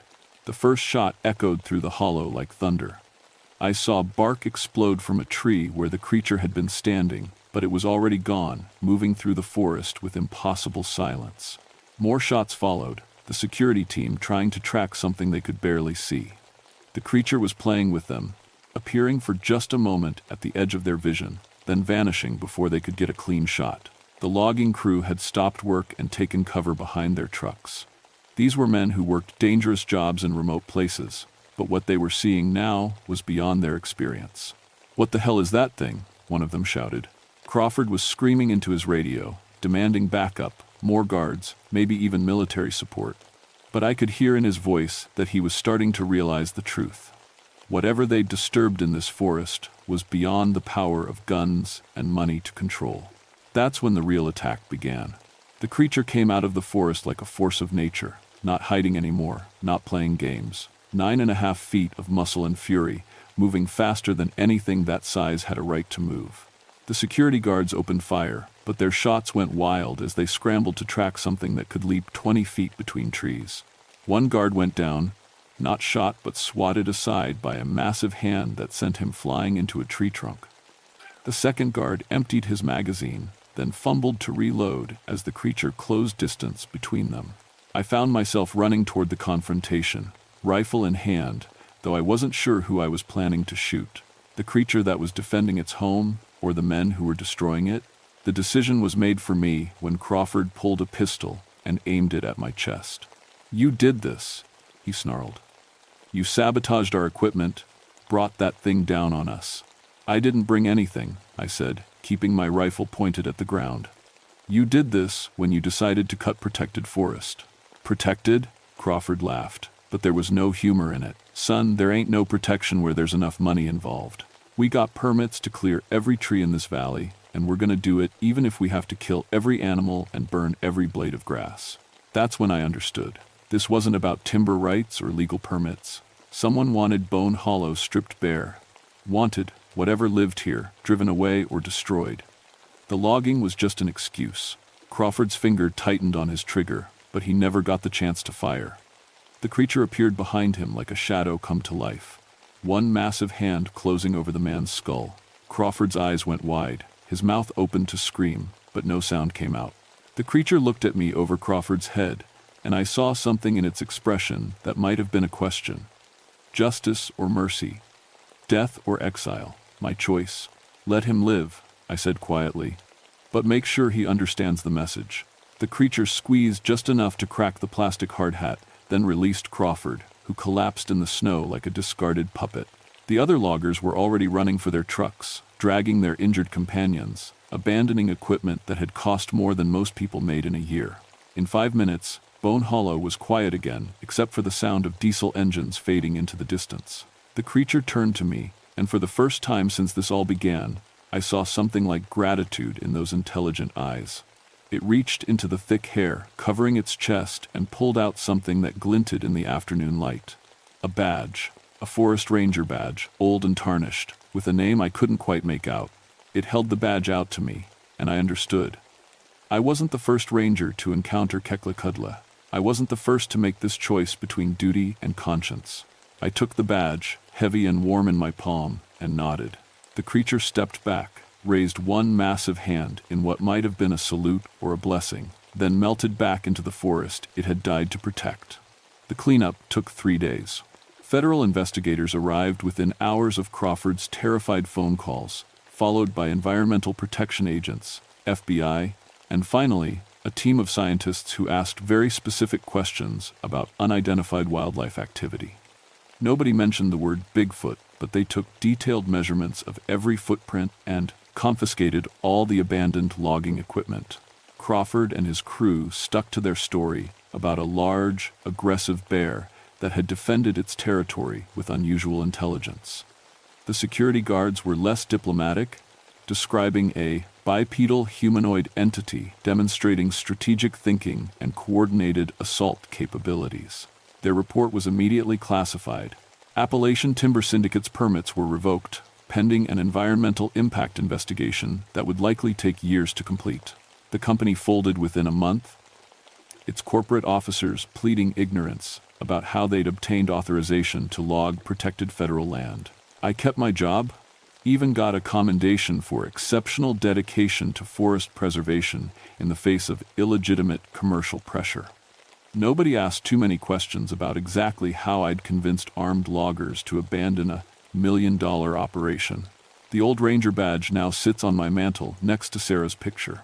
I had it researched through Forest Service records. It belonged to Thomas Whitehorse, a Cherokee ranger who disappeared in these mountains during the winter of 1934. His body was never found, but his final report mentioned unusual wildlife requiring special protection protocols. Bone Hollow healed faster than anyone expected. Within a month, deer trails reappeared through the snow. Birds returned to nest in the surviving trees. The creek ran clear again, and wildlife population surveys showed numbers higher than they'd been in decades. I still patrol these mountains, but my routes have changed. I make sure to check the upper ridges regularly, not for poachers or lost hikers, but to maintain what Joseph Strongbear would call respectful contact with the forest's true guardian. Sometimes I find gifts on my morning patrols, stones arranged in careful patterns, branches woven into symbols. I'm slowly learning to read. Once a deer hide scraped clean and soft as velvet. I leave gifts in return, jerky, apples, tools that might be useful to something living wild in the mountains. I never see the creature directly anymore, but I know it's there. When logging trucks appear on distant roads, they develop mysterious mechanical problems. When mining surveyors venture too deep into protected areas, they report equipment failures and an overwhelming sense of being watched. The forest has a protector, and that protector has learned to trust at least one human being. My reports to Forest Service headquarters are models of professional discretion. Unusual predator activity requiring enhanced protection protocols. Unconfirmed large mammal species demonstrating advanced territorial behavior. The bureaucrats in Washington don't ask for details, as long as the preserve stays protected and no loggers get eaten. Joseph Strongbear died last spring, peacefully in his sleep. but not before teaching me more Cherokee words than any government manual ever contained. Keklakudla doesn't just mean forest guardian. It means the one who remembers what we've forgotten. I understand now. The creature isn't just protecting trees and animals. It's protecting the idea that some places should remain wild, that not everything in this world exists for human exploitation. It remembers what these mountains were like before we came, and it's determined to keep at least this one valley the way it was meant to be. On cold winter nights, when snow falls deep in Bone Hollow, I sometimes hear sounds that don't match any animal in the field guides. A voice calling across the ridges, ancient and patient, reminding the forest that it's still protected, still safe. And sometimes, just sometimes, that voice sounds almost human. 3 years have passed since Crawford and his crew ran screaming from these mountains. The official investigation concluded with recommendations for enhanced environmental protection protocols and improved interagency communication regarding sensitive ecological zones. The scientific team's final report was marked "Need to Know Only" and filed somewhere I'll never see it. But I know what they found, because I helped them find it. Footprint casts, hair samples, territorial markings that suggested an unknown primate species displaying exceptional intelligence and environmental adaptation. Evidence that something extraordinary lives in these mountains, something that deserves protection rather than exploitation. Federal funding for Bone Hollow preservation increased by 400%. The hollow is now designated as critical habitat for endangered native species, pending formal classification. No logging, no mining, no development of any kind without environmental impact studies that could take decades to complete. The creature got exactly what it wanted, a guarantee that its home would stay wild. I got something I didn't expect, a purpose bigger than just watching trees and filing reports. I'm not just a forest ranger anymore. I'm a guardian's partner, a bridge between the human world and something far older and wiser than bureaucracy or commerce. Tomorrow I start training my replacement for the day when age forces me to retire from active duty. I've been careful in my selection. Someone with military experience, someone who understands both duty and conscience, someone who can keep secrets and make hard choices, someone who might be worthy of earning the trust of Kekle Kudle, guardian of Bone Hollow, protector of the wild places where spirits still walk among the trees. The mountains will be in good hands.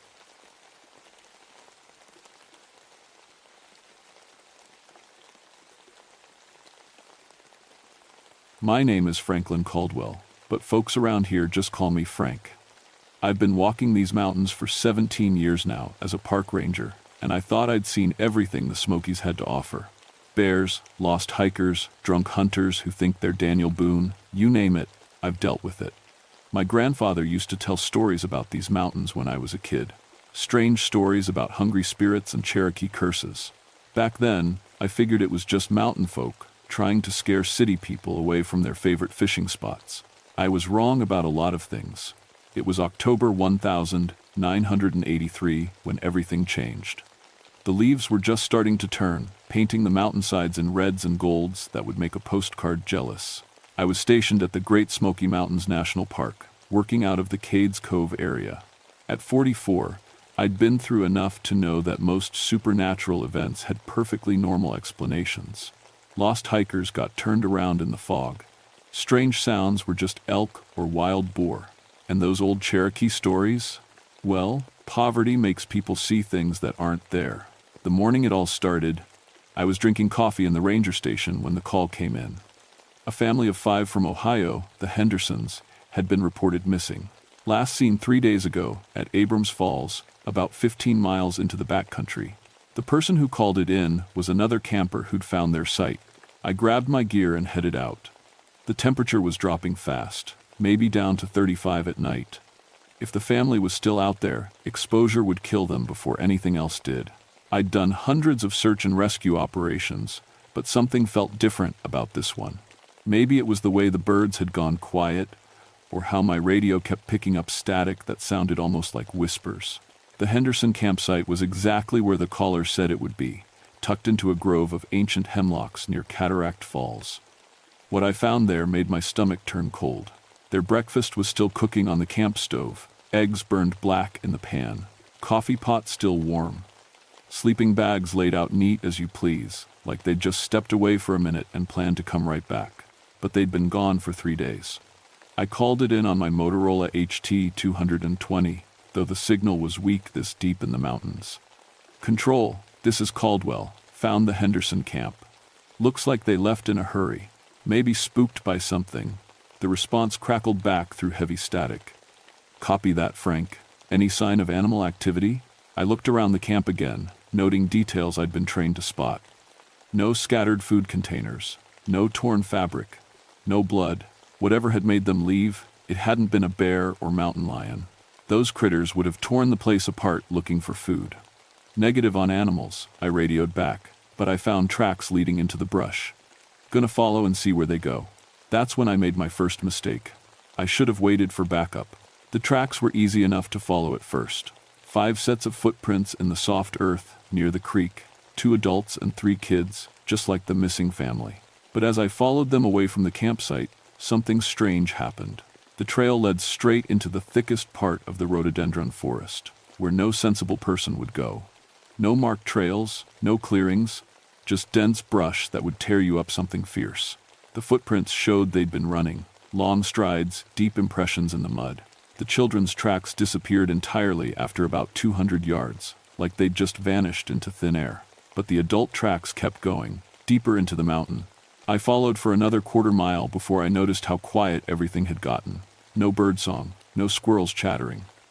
Even the insects had gone silent. In 17 years of walking these mountains, I'd never experienced quiet like that. It wasn't natural. My compass started acting up around then, the needle spinning like it couldn't decide which way was north. I tapped it a few times, figuring it was just interference from the limestone caves that honeycombed this part of the mountain. But the needle kept spinning, and my radio was nothing but static now. The temperature had dropped at least 10 degrees since I'd entered the brush, which didn't make sense. October in the Smokies was usually mild during the day. But here, in this tangle of rhododendron, my breath was starting to fog. That's when I found the backpack. It was hanging about 12 feet up in an old oak tree, shredded like something had used it for a scratching post. But no bear I knew could reach that high. And the claw marks in the bark were wrong somehow. Too long, too deep, and they seemed to spiral around the trunk in a pattern that hurt to look at too long. I managed to get the pack down with a long branch. Inside was a wallet with an Ohio driver's license, ECTO, Robert Henderson, 38 years old. The photo showed a smiling man with his arm around a woman and 3 kids, normal family. Normal people who should have been safe on a normal camping trip. But normal families don't just disappear into the deepest parts of the mountains. And they sure don't leave their stuff hanging in trees like some kind of twisted Christmas ornament. I was about to head back for reinforcements when I heard the sound that changed everything. It was a voice, faint but clear, calling from somewhere deeper in the forest. "Help us, please, someone help us." It sounded like a little girl. Every instinct I'd developed in 17 years told me to turn around and get back up. But that voice, scared and small and desperate, cut right through my training. If there was even a chance one of the Henderson kids was alive out there, I had to try. "I'm coming," I shouted back. "Keep calling so I can find you." The voice came again, but from a different direction this time. Then another voice, an adult man. "Over here, we're trapped." I followed the sounds deeper into the brush, pushing through thorns that grabbed at my uniform like skeletal fingers. The voices kept calling, always just ahead, always just out of reach. But something was bothering me about them. They sounded clear, like the people were right next to me, but I could never see anyone. After about 10 minutes of fighting through the underbrush, I came to a limestone outcropping with a dark opening at its base. A cave entrance, maybe 4 feet high and half hidden by hanging moss. The voices were coming from inside. "Hello," I called out. "This is Park Ranger Frank Caldwell. Are you hurt?" "Down here," came the reply. "We fell through a hole, can't get out." I clicked on my flashlight and peered into the cave mouth. The beam seemed to get swallowed up by the darkness, not reaching nearly as far as it should. But I could see boot prints in the mud near the entrance and what looked like fabric caught on the rocks. Protocol said to wait for backup and proper cave rescue equipment. But those voices sounded so frightened, so desperate. How could I live with myself if someone died while I was waiting for the cavalry? I squeezed through the cave entrance, calling out to let them know I was coming. The tunnel sloped downward at a steep angle, and my flashlight beam showed smooth limestone walls that had been carved by water over thousands of years. The air smelled wrong, not the clean mineral scent you'd expect in a cave, but something organic and rotten, like meat left too long in the sun. "Keep talking," I yelled. "I'm following your voices." But the voices had stopped. I stood in the darkness, listening to my own breathing echo off the walls. My flashlight beam showed the tunnel branching off in two directions ahead. No sign of the Henderson family. No response to my calls. That's when I noticed the bones. They were scattered along the cave floor like someone had been having a picnic down here. At first I thought they might be from animals, deer, maybe, or wild pigs. But as I got closer, I saw they were too big, too human. Some still had fragments of clothing attached. My hand started shaking as I picked up what was clearly a child's sneaker, still laced tight. Inside was a small foot bone. On the sole, I could just make out faded cartoon characters. "Jesus Christ," I whispered. That's when I heard the footsteps. They were coming from deeper in the cave, echoing off the limestone walls. Slow, deliberate steps, like someone walking carefully in the dark. But the sound was wrong somehow. Too heavy. Too long. Like whatever was making them had feet bigger than any human should. "Hello?" I called out, though every nerve in my body was screaming at me to run. "Henderson family? Is that you?" The footsteps stopped. In the silence that followed, I could hear my own heart hammering against my ribs. My flashlight beam trembled as I pointed it down the tunnel toward the sound. Nothing but empty limestone and shadows that seemed to move just outside the light. Then I heard the voice again. The little girl, crying now, "Please help me. Mister, I'm scared. It's so cold down here." But this time, I could tell the voice was coming from behind me. Back toward the entrance, I spun around, my light cutting through the darkness, and saw something that made my blood freeze. There was a figure standing at the cave entrance. Small, child-sized, silhouetted against the dim light from outside. But the silhouette was wrong. The arms hung too long, almost to the ground, and when it moved, it seemed to flow rather than walk, like smoke given shape. "Come, help me," it said in that same little girl's voice. But now I could hear something else underneath the words. Something hungry. I ran. I don't remember much about getting out of that cave, just the feeling of panic clawing at my chest and the sound of something large moving behind me in the darkness. My flashlight died halfway to the entrance, leaving me to feel my way along the limestone walls with trembling fingers. When I finally burst out into daylight, I kept running until I reached the Henderson campsite. Only then did I stop to catch my breath and try to make sense of what I'd seen. It had to be shock, I told myself. Finding those bones, being alone in the dark, it was enough to make anyone's imagination run wild. The figure at the cave entrance was probably just shadows playing tricks with my eyes. The voices could have been echoes from other caves, carried on underground air currents. But when I looked back toward the limestone outcropping, I could see something moving in the shadows around the cave entrance. Something that watched me watching it.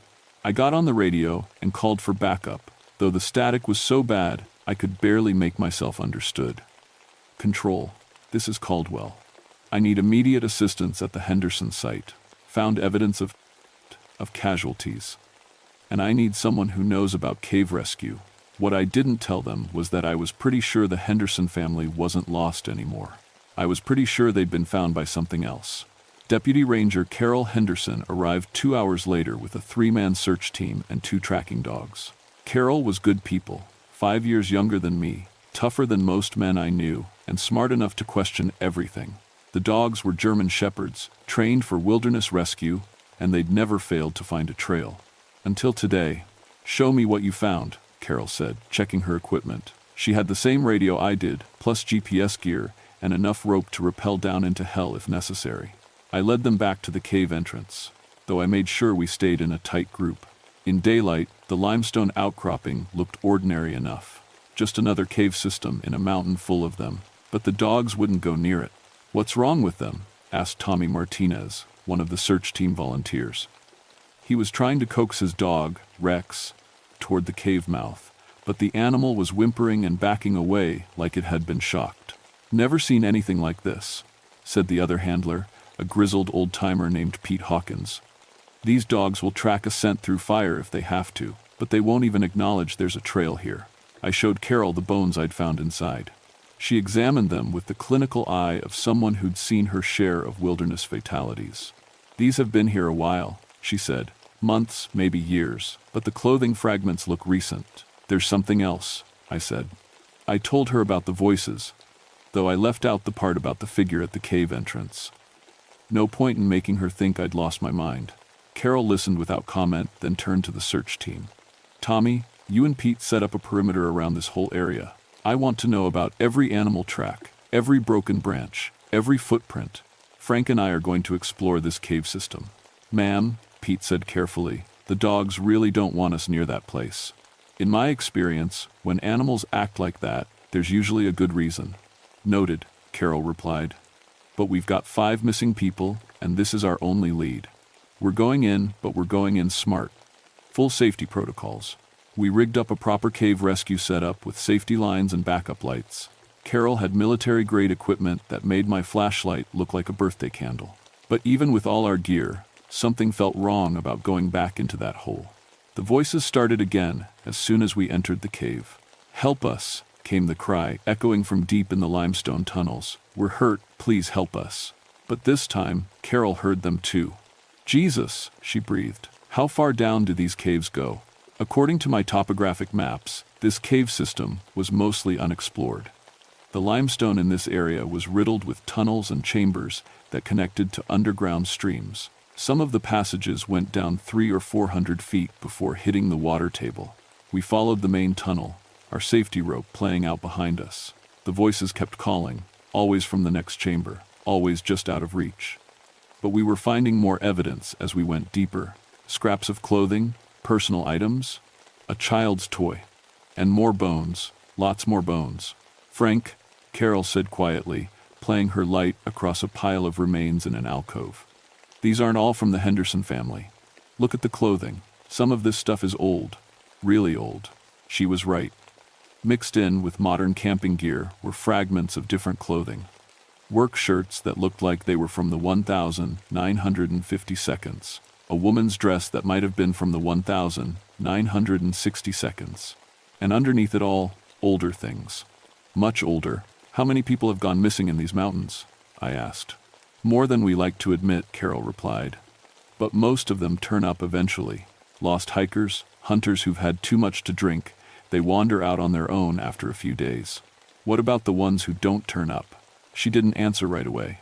When she did, her voice was thoughtful. "There've been stories, incidents, but nothing that couldn't be explained by natural causes. Bears, exposure, people falling into ravines. That's when we found the chamber. It opened up ahead of us like a cathedral, our lights barely reaching the ceiling. The floor was covered with what looked like arranged stones, but as we got closer, I realized they were bones, human bones, placed in careful patterns that hurt to look at directly. And painted on the walls, in what looked suspiciously like dried blood, were images, stick figures that seemed to move in our flashlight beams. Pictures of people being consumed by elongated shadows with 2 long arms and glowing eyes. "Cherokee," Carol said, studying the paintings. "But these aren't historical. The pigments are too fresh." The voices were louder in here, coming from multiple directions at once. Men, women, children, all calling for help in voices that sounded terrified and desperate. But now I could hear something else underneath the words. A wet, hungry sound, like something chewing. "Carol," I said, grabbing her arm, "we need to get out of here, right now." That's when our lights went out. Not died, went out. All at once, like someone had thrown a switch. Our backup lights, our headlamps, even the glow sticks we'd brought for emergencies. Everything electronic just stopped working. In the absolute darkness, the voices changed. They stopped sounding human. The crying became a long, keening wail that seemed to come from the walls themselves. The calls for help turned into something that might have been laughter, if laughter could sound like bones breaking. And underneath it all, I could hear something large moving in the chamber with us. "Frank?" Carol's voice was tight with fear. "Tell me you can see something. Anything." "No," I whispered back. "Stay close. Don't move." But even as I said it, I could feel something brush against my shoulder. Something cold and thin, like fingers made of ice. The air around us was getting colder by the second, And now I could smell that rotting meat odor I'd noticed before, but stronger, much stronger. In the darkness, Carol screamed. It was cut short, like something had clamped over her mouth. I heard a brief struggle, the sound of equipment hitting stone, and then nothing but that wet chewing sound and my own panicked breathing. "Carol!" I shouted, reaching out blindly.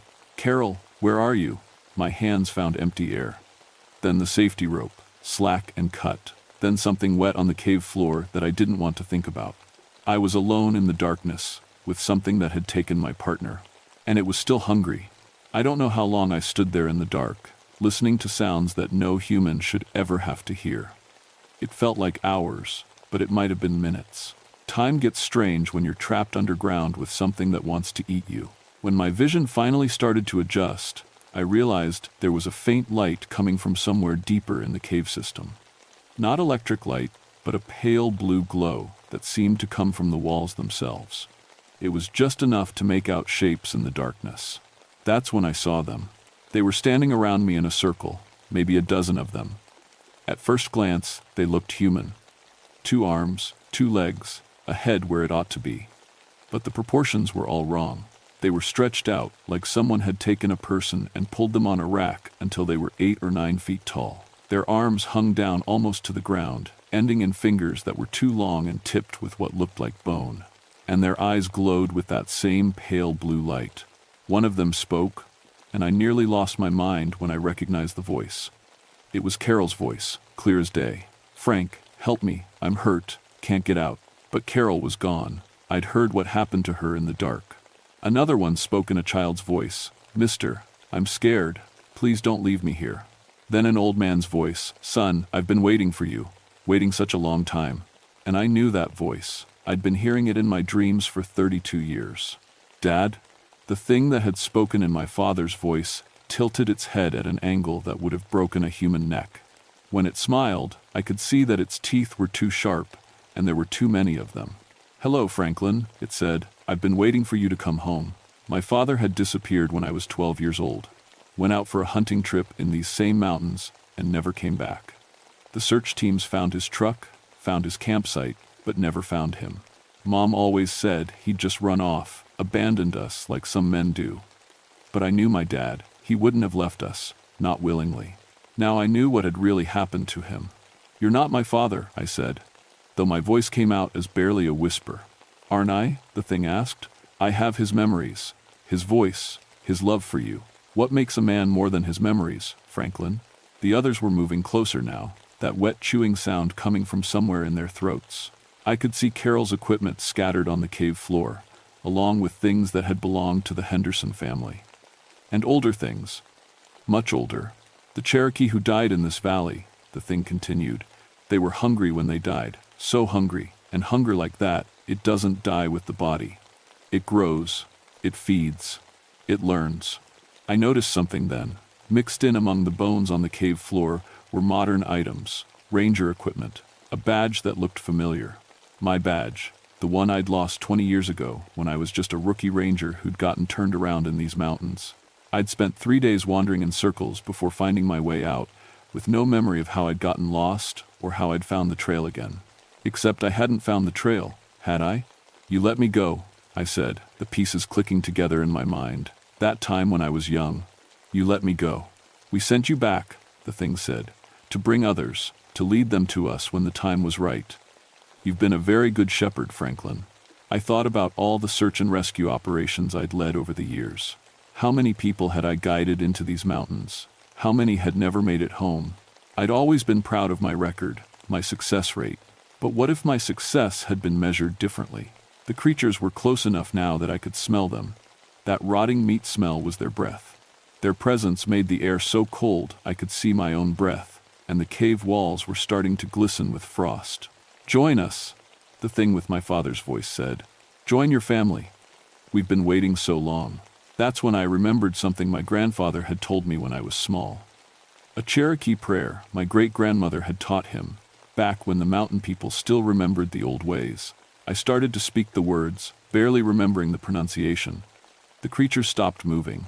The thing wearing my father's face snarled, showing those 2 sharp teeth. "Those words have no power here. This is our place now. But they did have power. I could feel it in the way the air warmed slightly, in how the pale blue glow flickered. I kept speaking the prayer, louder now, and the creatures began to back away. That's when Joseph Running Bear stepped out of the shadows. He was an old Cherokee man I'd met a few times at park events. Must have been 80 if he was a day, but he moved through the cave like he owned it. In his hands was a burning torch that gave off clean, white light. "The boy remembers," he said to the creatures. "His blood remembers what his mind forgot." The things that had been human once hissed and retreated further into the shadows. Joseph continued speaking, but in Cherokee now. Words I couldn't understand, but that made the cave walls ring like bells. "Come, Franklin Caldwell," he said to me. "Time to finish what your grandfather started." "My grandfather? What are you talking about?" "Your grandfather was one of the soldiers who drove my people from this land," Joseph said. "But he also helped some escape, saved many lives. The debt between our families has been a long time in the settling." He led me deeper into the cave system, the creatures following but not approaching. His torch seemed to keep them at bay. We walked for what felt like miles, through tunnels that twisted and turned in ways that didn't match any map I'd ever seen. Finally, we came to another chamber. This one was smaller, with a natural spring in the center. The water was clear and cold, and it reflected the torchlight like stars. "This is the heart," Joseph said, "where the curse began, where it can end." "What do I have to do?" "Your grandfather's blood runs in your veins. Cherokee blood too, though your family has forgotten. Speak the words, call the spirits home." He taught me the phrases, made me repeat them until I got the pronunciation right. And as I spoke them over the sacred spring, I felt something change in the cave around us. The creatures came then, all at once, rushing toward us with inhuman speed. But as my voice rose in the ancient prayer, they began to change too. The stretched, hungry things collapsed inward, becoming human-shaped again. I saw faces I recognized from missing person reports. I saw Carol, whole and unharmed. I saw the Henderson family, confused but alive. And I saw my father, looking exactly as he had the day he disappeared, 32 years ago. "I'm sorry, son," he said as the light began to fade from his eyes. "I tried to come home. I tried so hard. One by one, they all faded away. Not dying, but going somewhere else. Somewhere they should have gone a long time ago." The last thing I remembered was Joseph Running Bear, placing his hand on my forehead and speaking words in Cherokee. Then everything went dark. I woke up at sunrise, lying beside the spring with Joseph Running Bear sitting cross-legged nearby. The old man looked tired, older somehow than he had in the cave. "Is it over?" I asked. "For now," he said. "The hungry ones have gone to where they belong. The curse is broken, but scars remain, and scars have a way of reopening." I looked around the chamber, but it was different now. Smaller. Just a natural cave with a spring in it, nothing supernatural or threatening. The bone arrangements were gone. The blood paintings had faded to nothing. What happened to the people? The families who were taken? They were never truly taken, Joseph explained. Trapped, yes, used to lure others, but the dead cannot hold the living forever. They are free now. We made our way out of the cave system, and I was amazed to find it was just a short walk to the surface. The tunnels that had seemed to go on for miles in the dark were actually just a small network of connected chambers. My radio crackled to life as soon as we emerged. Frank, come in." It was Carol's voice, clear and worried. "I'm here," I replied. "I'm okay." "Where the hell have you been? You've been missing for 6 hours. We found your equipment at the cave entrance, but no sign of you." 6 hours. It had felt like days underground. I looked at Joseph, but the old man shook his head slightly. "Some truths are too heavy for official reports," he said quietly. "When the rescue team found us, I told them I'd gotten turned around in the cave system and hit my head. Mild concussion, temporary disorientation. It was a story everyone could accept. Carol was fine. Had no memory of entering the cave with me. According to her account, I'd gone in alone against protocol while she was setting up the perimeter. She'd been organizing a search party when my radio came back online. The Henderson family turned up 3 days later, walking out of the forest near Gatlinburg. They were dehydrated and confused, with no memory of the past week. The official report listed it as a case of mass disorientation caused by drinking contaminated water. The Park Service quietly installed new warning signs about natural toxins in mountain springs. The cave entrance was sealed with concrete a month later. Official reason: unstable geological conditions. But I know the real reason, and I know the sealing won't hold forever. I still work these mountains, though I've requested transfers away from the Devil's Hollow area. My supervisor thinks I developed some kind of PTSD from the Henderson incident. He's not wrong, though he's wrong about the cause. Sometimes, late at night when the fog rolls in thick, I hear voices calling from the deep forest. Not the hungry voices from the cave, but something else, something grateful. My father's voice, telling me he's proud. Cherokee voices, singing old songs of peace. And sometimes I wake up with Cherokee words on my lips, prayers I don't remember learning but somehow know by heart. Joseph Running Bear died 6 months after the incident. Natural causes, they said, though he'd seemed fine when I saw him last. At his funeral, his grandson told me the old man had said his work was finally finished. The grandson also gave me something, a small leather pouch filled with herbs and stones. Grandfather said, "You'd know when to use it," he told me. I keep it in my truck now. I don't know what it's for, exactly, but sometimes when I'm patrolling the more remote areas of the park, I feel it grow warm against my chest. When that happens, I turn around and take a different route. Last week, I got a call from a ranger up in the Blue Ridge. 3 families had gone missing near Looking Glass Rock. They'd been found eventually, alive but confused, with no memory of where they'd been for 5 days.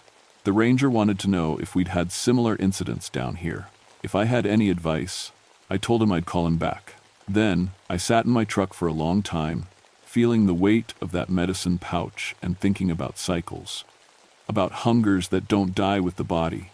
About curses that can jump from mountain to mountain like wildfire. The Cherokee knew these mountains long before we did. They knew what lived in the deep places, what waited in the hollows where the sun never quite reaches. They had ways of keeping the hungry things contained. But containment is not the same as destruction. And some hungers are patient enough to wait generations for their next meal. I'm 53 now. My hands shake sometimes when I'm out on patrol, especially near the limestone caves that honeycomb these mountains. I've started teaching myself Cherokee prayers, studying the old stories that I used to dismiss as superstition, because I have a feeling that what happened in Devil's Hollow was just the beginning. The mountains are full of dark places, full of things that died hungry and angry and unwilling to rest. And sometimes, when the wind is just right and the fog thick enough, I can hear them calling, not to me, to each other.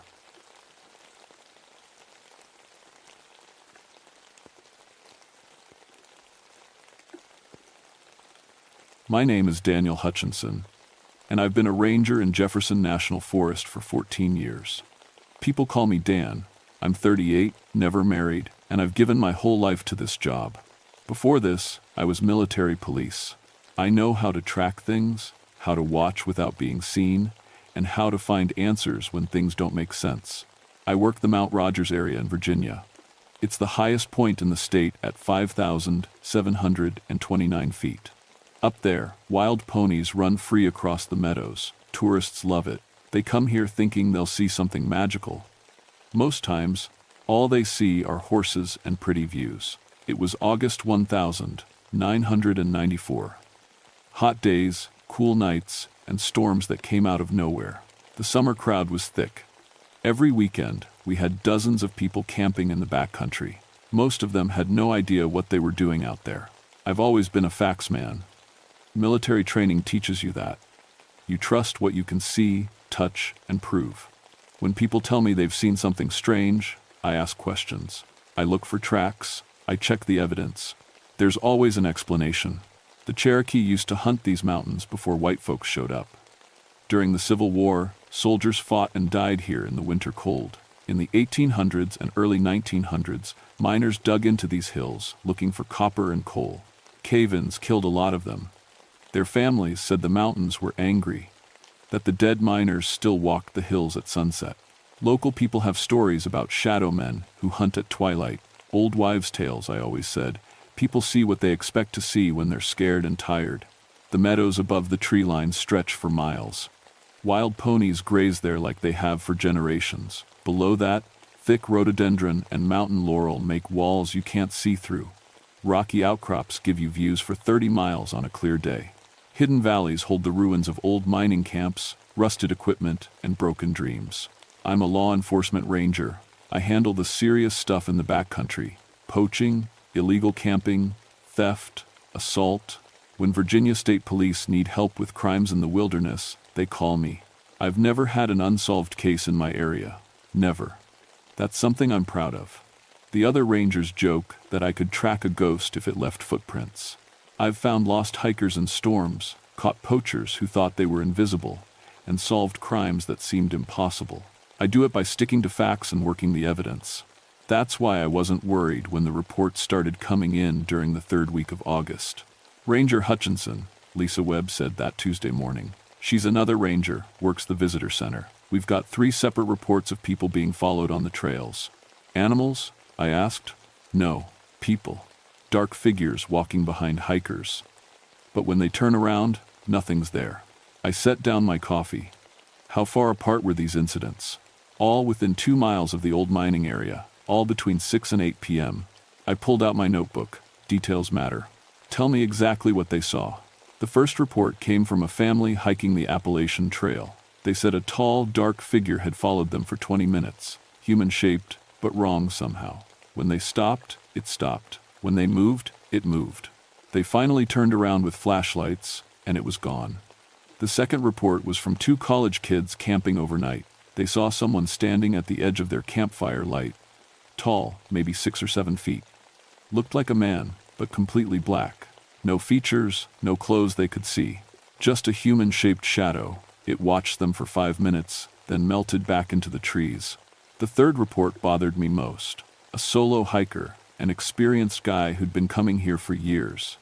He said something had paced him on the trail for over an hour, always just outside his vision. When he'd turn his head, he'd catch a glimpse of movement. Dark, tall, keeping to the shadows between the trees. But every time he stopped and looked directly, nothing was there. Probably teenagers, I told Lisa. Kids playing pranks on tourists. But I made notes anyway. 3 incidents, 2-mile radius, all at twilight, all near the old mining area where Cooper Mine used to operate. That afternoon, I hiked up to check the sites myself. I'm good at reading sign. Footprints, broken branches, disturbed ground. I can tell you how many people passed, how fast they were moving, and whether they were carrying gear. At the first location, I found the family's tracks clear as day. Hiking boots, sneakers, a kid's smaller prints. But I couldn't find any other human tracks. Not anywhere. The ground was soft from recent rain. Anything walking there should have left marks. At the second site, same thing. The college kids' boot prints around their fire ring, but nothing else. I circled wider, checking for someone hiding in the brush. Nothing. The third location gave me my first real clue that something was wrong. The solo hiker's tracks showed a steady pace, then sudden stops. His prints got deeper at those spots, like he was turning around quick or freezing in place. But again, no other human tracks anywhere. What bothered me was the wildlife sign, or the lack of it. Usually, these trails have deer tracks, squirrel sign, bird scratches in the dirt. But in all 3 areas, I found almost nothing, like the animals were avoiding these spots. I spent the next 2 days setting up trail cameras. If kids were playing games with tourists, I'd catch them on film. I put cameras at the 3 incident sites and 2 more along the trails leading to them. Shadow people are sleep deprivation hallucinations, I told myself as I drove home that night. People get tired hiking, their minds play tricks, and they see things that aren't there. But I checked my gear twice before bed, and I made sure my radio batteries were fresh. Something was wrong in my mountains. I just didn't know what yet. Thursday morning, I checked my trail cameras. The first 2 showed nothing unusual. Deer, a few hikers, 1 family group with kids. Normal stuff? The third camera told a different story. At 7:23 p.m. the previous evening, it had captured a hiker walking past. Young woman, alone, moving at a good pace. Nothing strange about that, but at 7:24, 1 minute later, the camera showed something that made my coffee go cold. A dark shape moved across the frame behind where the woman had been walking. Tall, roughly human-shaped, but wrong. The camera's infrared should have picked up heat signatures, body warmth, something. This thing showed up as pure black. No heat at all. I stared at that image for 10 minutes. Could have been a shadow from a cloud, maybe a tree branch moving in the wind. But the image time-stamped showed clear skies, and nothing else in the frame was moving. I hiked back to that camera location with my equipment bag. Magnifying glass, measurement tools, and my Polaroid camera for documenting evidence. I needed to figure out what could create that image. The trail ran through a small clearing between pine trees. I checked the angles, looked for anything that could cast a human-shaped shadow at that time of day. Found nothing. The sun would have been too low, and the trees were in the wrong position. While I was crouched down examining the ground, I heard footsteps on the trail behind me. I turned around. Nobody there. The footsteps stopped. I waited, listening. Forest sounds, wind in the trees, birds calling, nothing else. But something felt wrong, like when you know someone's watching you, even though you can't see them. "Hello?" I called out. "Anyone there?" Silence. I went back to my work, but kept glancing over my shoulder. 20 minutes later, I heard the footsteps again, slow, deliberate, coming closer. This time, when I turned around, I saw it. At the edge of the tree line, maybe 50 yards away, stood a tall, dark figure, human-shaped but completely black, like a shadow that had pulled itself off the ground and started walking around. It wasn't wearing clothes as far as I could tell, just a human silhouette, dark as coal against the green forest. I blinked hard, figuring my eyes were playing tricks. When I looked again, it was still there. "Hey," I called out. "This is Forest Service property. I need to speak with you." The figure didn't move, didn't respond, just stood there, watching me. I started walking toward it, hand on my radio. "Sir, I'm a federal officer. I need you to identify yourself." The shadow figure turned and walked into the trees. Not ran, not hurried, just turned and walked away like it had all the time in the world. I followed, crashing through the underbrush. Pine branches scratched at my face and caught my uniform shirt. I could hear something moving ahead of me, but I couldn't catch up. Whatever it was moved through the thick forest like it wasn't there. After 5 minutes of chasing shadows through the woods, I stopped. My heart was pounding, and I was breathing hard. I pulled out my radio. "Dispatch. This is Ranger Hutchinson. I'm in pursuit of an unidentified individual near the Cooper Mine Trail. Request backup." Static answered me. Then, "Ranger Hutchinson, please repeat. We didn't copy your transmission." I tried again. More static. My radio worked fine everywhere else in these mountains. It should have worked fine here. I spent another hour searching the area where I'd lost the figure. No tracks, no broken branches, no sign anyone had passed through there. It was like I'd been chasing a ghost. That night, I got 2 more reports. A couple hiking late said a tall, dark figure had followed them for half a mile. They'd tried to take a picture, but their camera wouldn't work. The flash fired once, then the battery died completely. "Brand new battery," they said. A group of teenagers camping overnight reported someone standing at the edge of their firelight around 9 p.m. They threw a flashlight beam at it, and it vanished. Not walked away, not ran off. Vanished. "Equipment malfunction," I wrote in my report. "Shadows and lighting conditions causing misidentification of natural features." But I was starting to doubt my own explanations. Friday evening, I went back to the area where I'd seen the figure. This time, I brought better equipment. Night vision scope, electromagnetic field detector, and a camera with infrared film. I set up on a rocky outcrop with a clear view of the trails below. If something was stalking hikers, I'd get proof. At 6:47 p.m., I watched a solo hiker pass through the clearing below me. Middle-aged man, experienced gear, moving at a steady pace. Nothing unusual. At 6:51 p.m., I saw the shadow figure step out from behind a tree. Through the night vision scope, it looked solid enough. Definitely human-shaped, approximately 7 feet tall, moving with smooth, gliding steps. But something was wrong with how it moved. No head bobbing, no arm swing. It glided across the ground like it was floating just above the trail. The hiker below had no idea he was being followed. I grabbed my radio. Dead. Completely silent. I checked the batteries.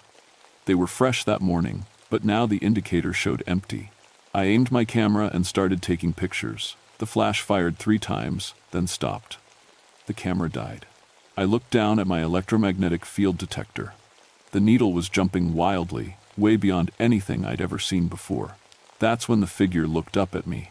I couldn't see features through the scope, just darkness where a face should be. But I felt its attention like a physical weight. It knew I was there. It knew I was watching.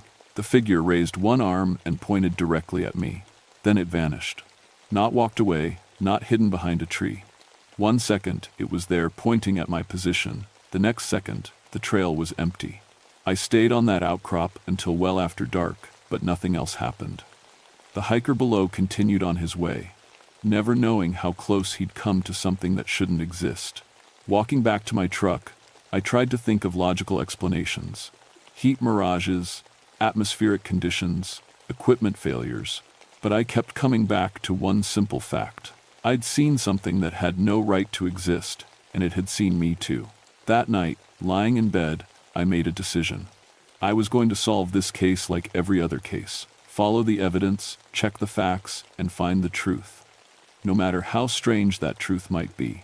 But for the first time in my career, I wasn't sure I wanted to know the answer. Saturday morning brought 3 more reports, all from different groups, all describing the same thing. Tall, dark figures watching them from the forest. But now the witnesses were describing something new. The figures seemed to be communicating with each other. There were at least 3 of them, said Tom Bradley, a hiker from Richmond. They stood at different points around our campsite, not moving, just watching.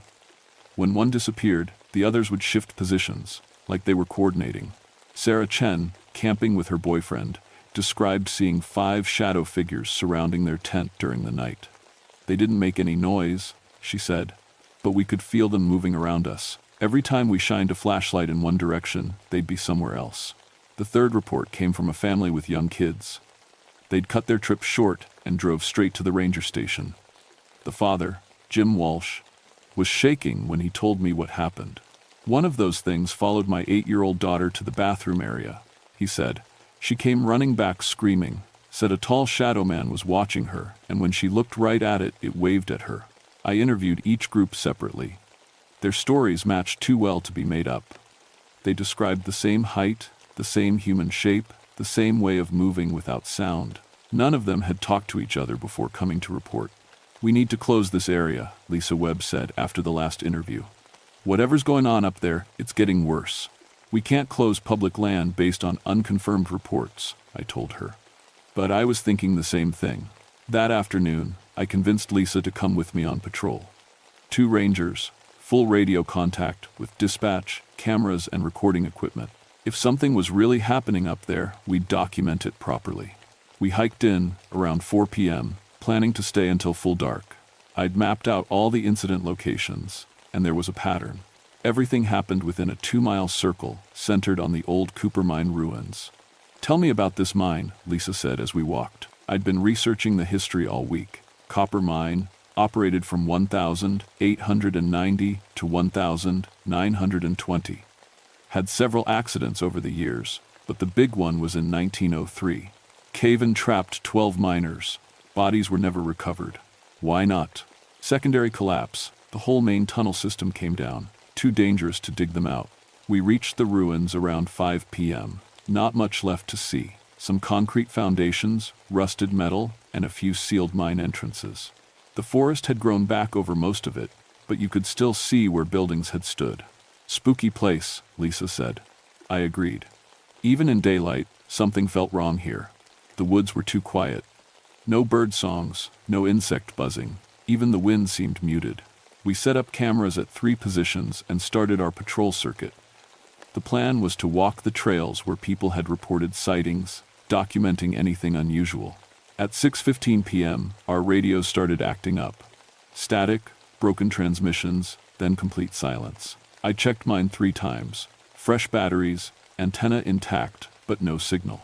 That's weird, Lisa said. These radios work everywhere in the park. At 6:30, we both saw our first shadow figure. It stood beside the trail about 100 yards ahead, just watching us approach. Lisa grabbed my arm. Dan, what is that? I don't know. As we got closer, the figure became clearer. Definitely human-shaped, about 7 feet tall, dark as coal. But it had no features we could make out. No face, no clothing details, just a solid black silhouette.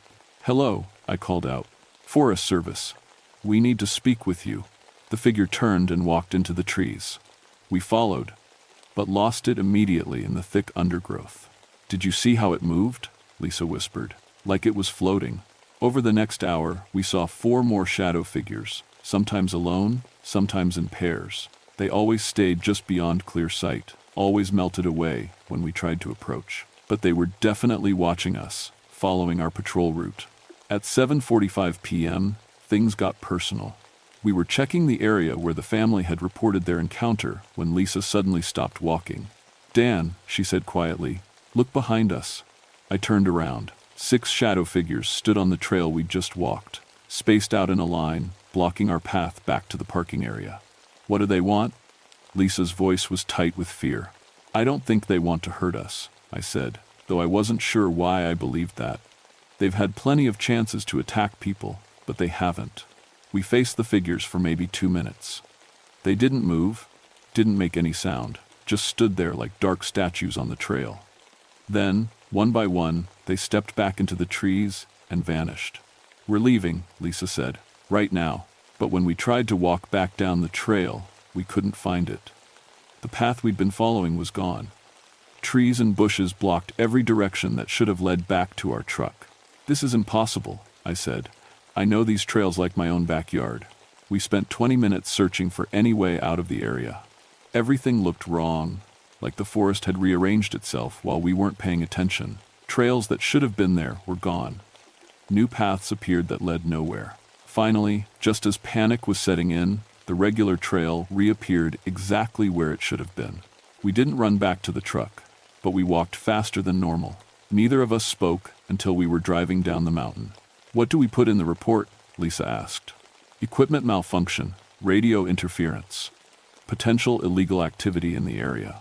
"You know what we really saw up there?" "I know what we think we saw. That's different."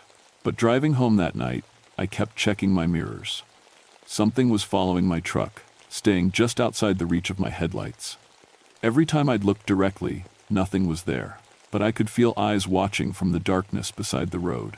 At home, I pulled out everything I could find about Cooper Mine. Newspaper articles, county records, family histories. What I found made everything worse.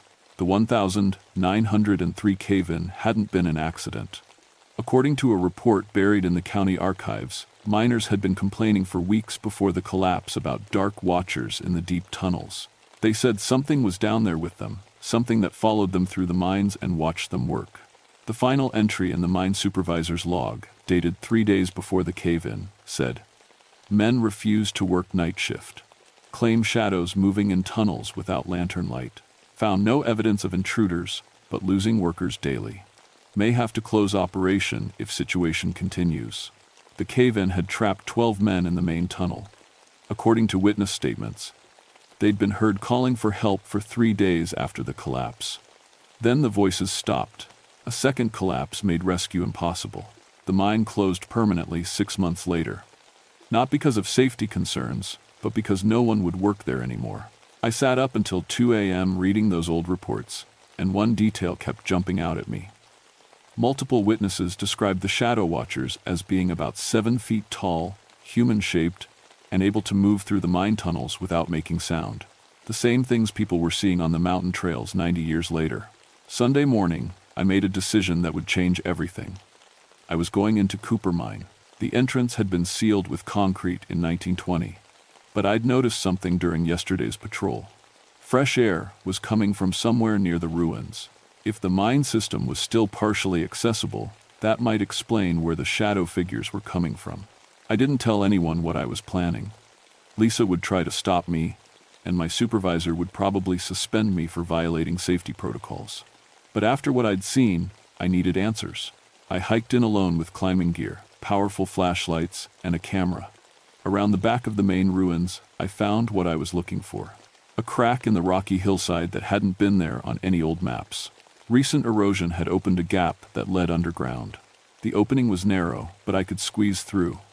My flashlight beam penetrated about 20 feet before the tunnel bent out of sight. Cool air flowed from the darkness, carrying a smell I couldn't identify. Old metal, damp earth, and something else, something organic. I should have waited for backup. Should have reported the find and requested a proper cave rescue team. Instead, I clipped a safety line to a tree and started down into the mountain. The tunnel sloped downward at a steep angle. My flashlight showed hand-carved walls and wooden support beams that were somehow still solid after 90 years. 30 feet down, the tunnel opened into a larger chamber. I wasn't prepared for what I found there. The chamber was huge, maybe 40 feet across, with tunnels leading off in 3 directions. Mining equipment sat exactly where it had been left in 1903. Pickaxes, ore carts, lanterns, and lunch pails covered with decades of dust but perfectly preserved. On one wall, someone had scratched a calendar into the rock. Days marked off with increasing desperation. The last entry was the 15th of December, 1903, 12 days after the cave-in. The miners had survived underground for almost 2 weeks. I found their bodies in the deepest chamber. 12 skeletons sitting against the walls in a rough circle. They died together, probably from starvation and cold. But what made my blood freeze was how they were positioned. All 12 skulls were turned toward the center of the circle, like they'd been watching something when they died. And in the center of that circle, the rock floor was polished, smooth, and black. Not naturally black, deliberately carved into strange patterns that hurt to look at directly. That's when I realized I wasn't alone in the mine. Shadow figures stood in every tunnel entrance. More than I'd ever seen before. Dozens of them. Maybe 20 or 30, all human-shaped and dark as coal. But down here in their territory, they looked more solid, more real. I could see details that had been invisible on the surface. Mining gear, work clothes, faces that were human but wrong somehow. Like someone had tried to recreate human features from memory and gotten them slightly off. One figure stepped forward from the group, taller than the others, wearing what looked like a mine supervisor's hat. When it spoke, I heard the words inside my head rather than through my ears. "You're not supposed to be here." "Who are you?" I whispered. "We were miners once. Until we woke something up down here. Something old, something hungry." The shadow figure pointed toward the deepest tunnel where my flashlight beam couldn't penetrate. It fed on us while we were trapped. Fed on our fear, our despair, our slow death in the dark. And when we died, it kept us. Made us hunt for it. Hunt what? New food. People who come into its territory. We lead them down here, and it feeds. I understood then why the shadow figures had been following hikers. Not to attack them, but to drive them toward the mine. Toward whatever was waiting in the deep tunnels. "But you haven't brought anyone down here," I said. "You've been warning people away." The supervisor figure nodded slowly. "Some of us remember being human. Remember having families, lives outside the darkness. We've been fighting it for 90 years, trying to resist." The air in the chamber suddenly turned cold. My breath came out in white puffs, and ice crystals formed on the walls. Something was coming up from the deepest tunnel. "It knows you're here," the supervisor said. "It's hungry, and it wants you." What came out of that tunnel wasn't human and never had been. It was shadow made solid, darkness that moved with purpose and intelligence. As big as a truck, but shaped like a spider, with tendrils that reached out searching for prey. Where it touched the rock walls, they turned black and began to rot. The thing had no eyes I could see, but it focused on me immediately. I felt its attention like ice water in my veins. It had been down here for centuries, maybe longer, feeding on whatever fell into its domain. The miners had just been its most recent meal. "Run," the supervisor said. "We'll try to hold it back." The shadow miners moved between me and the creature, but they were no match for it. Its tendrils swept through them like they were made of smoke. Some of them screamed a sound like wind through broken glass that I felt in my bones. I ran for the tunnel I'd come down, but the creature was faster. A tendril wrapped around my ankle and yanked me backward. The touch burned like ice and fire at the same time. I could feel it trying to get inside my mind, searching for my fears to feed on. That's when I remembered something from my great-grandfather's papers. I'd been going through family documents after my parents died, trying to understand our family history. Found an old journal hidden in the attic that belonged to Daniel Hutchinson, Sr., my great-grandfather. Most of it was daily life stuff from the early 1900s, but there were pages about his time working at Cooper Mine. He'd written about the dark watchers in the tunnels, about miners disappearing and strange sounds in the night. And on the last page, He'd drawn symbols and written what he called Cherokee words for sending evil spirits back to the deep places. My Cherokee grandmother had taught him those words before they married, protection against things that shouldn't exist. I'd memorized those words without knowing why. Now, with an ancient evil wrapped around my leg and trying to devour my sanity, I understood. I spoke the Cherokee banishment ritual in a voice that didn't sound like my own. The creature recoiled like I'd hit it with electricity. Its grip loosened enough for me to pull free. The shadow miners suddenly became more solid, more real. They were drawing strength from the sacred words. "Keep saying them," the supervisor shouted. "It's working." I repeated the ritual, louder this time.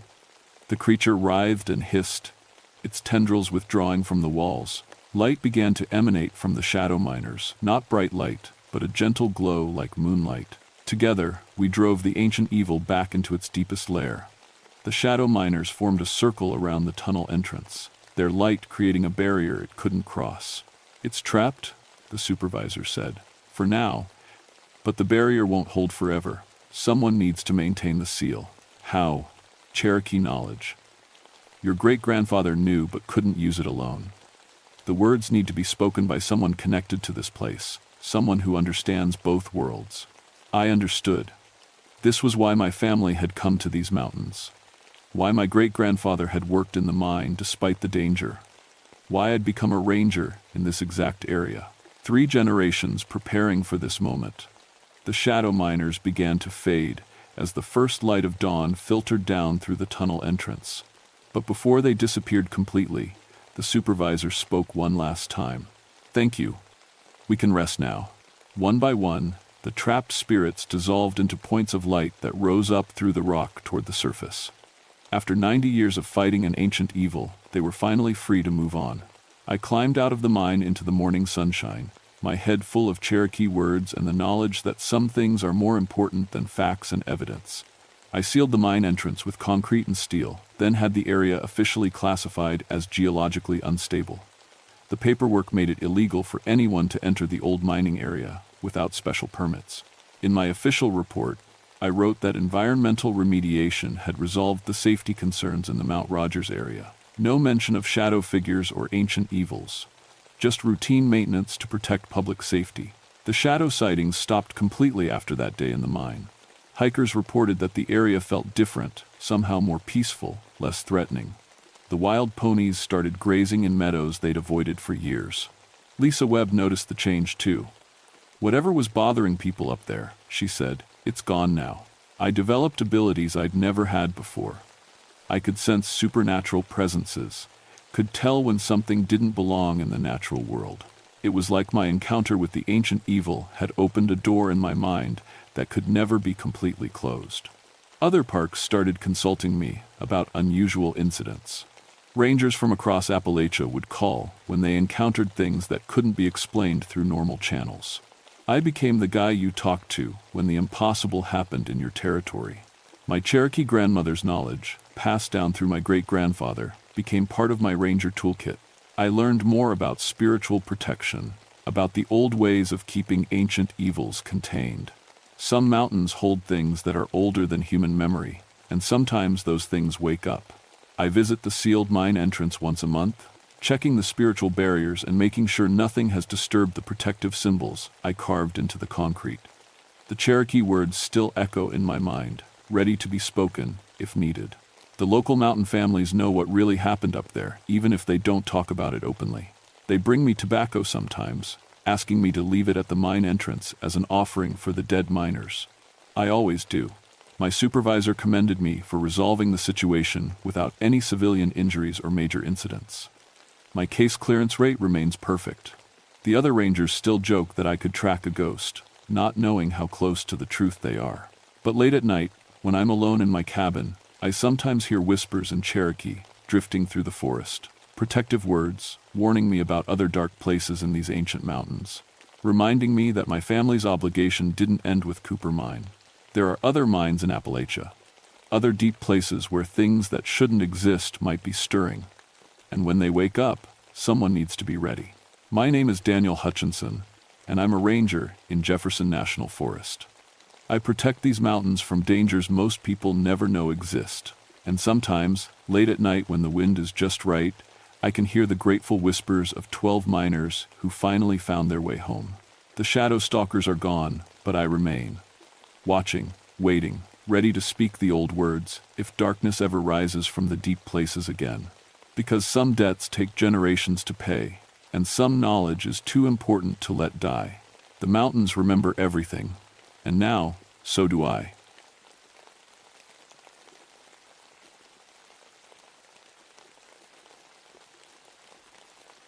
My name is Rachel Sullivan, but everyone calls me Ray. I've been a park ranger for 11 years now, and I've seen just about everything these mountains can throw at you. Bears, lost hikers, flash floods, rock slides, you name it.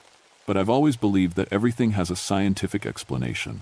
Every supernatural thing people claim to see up here, it's just geology doing what geology does. I work in the Monongahela National Forest in West Virginia, specializing in the Seneca Rocks area.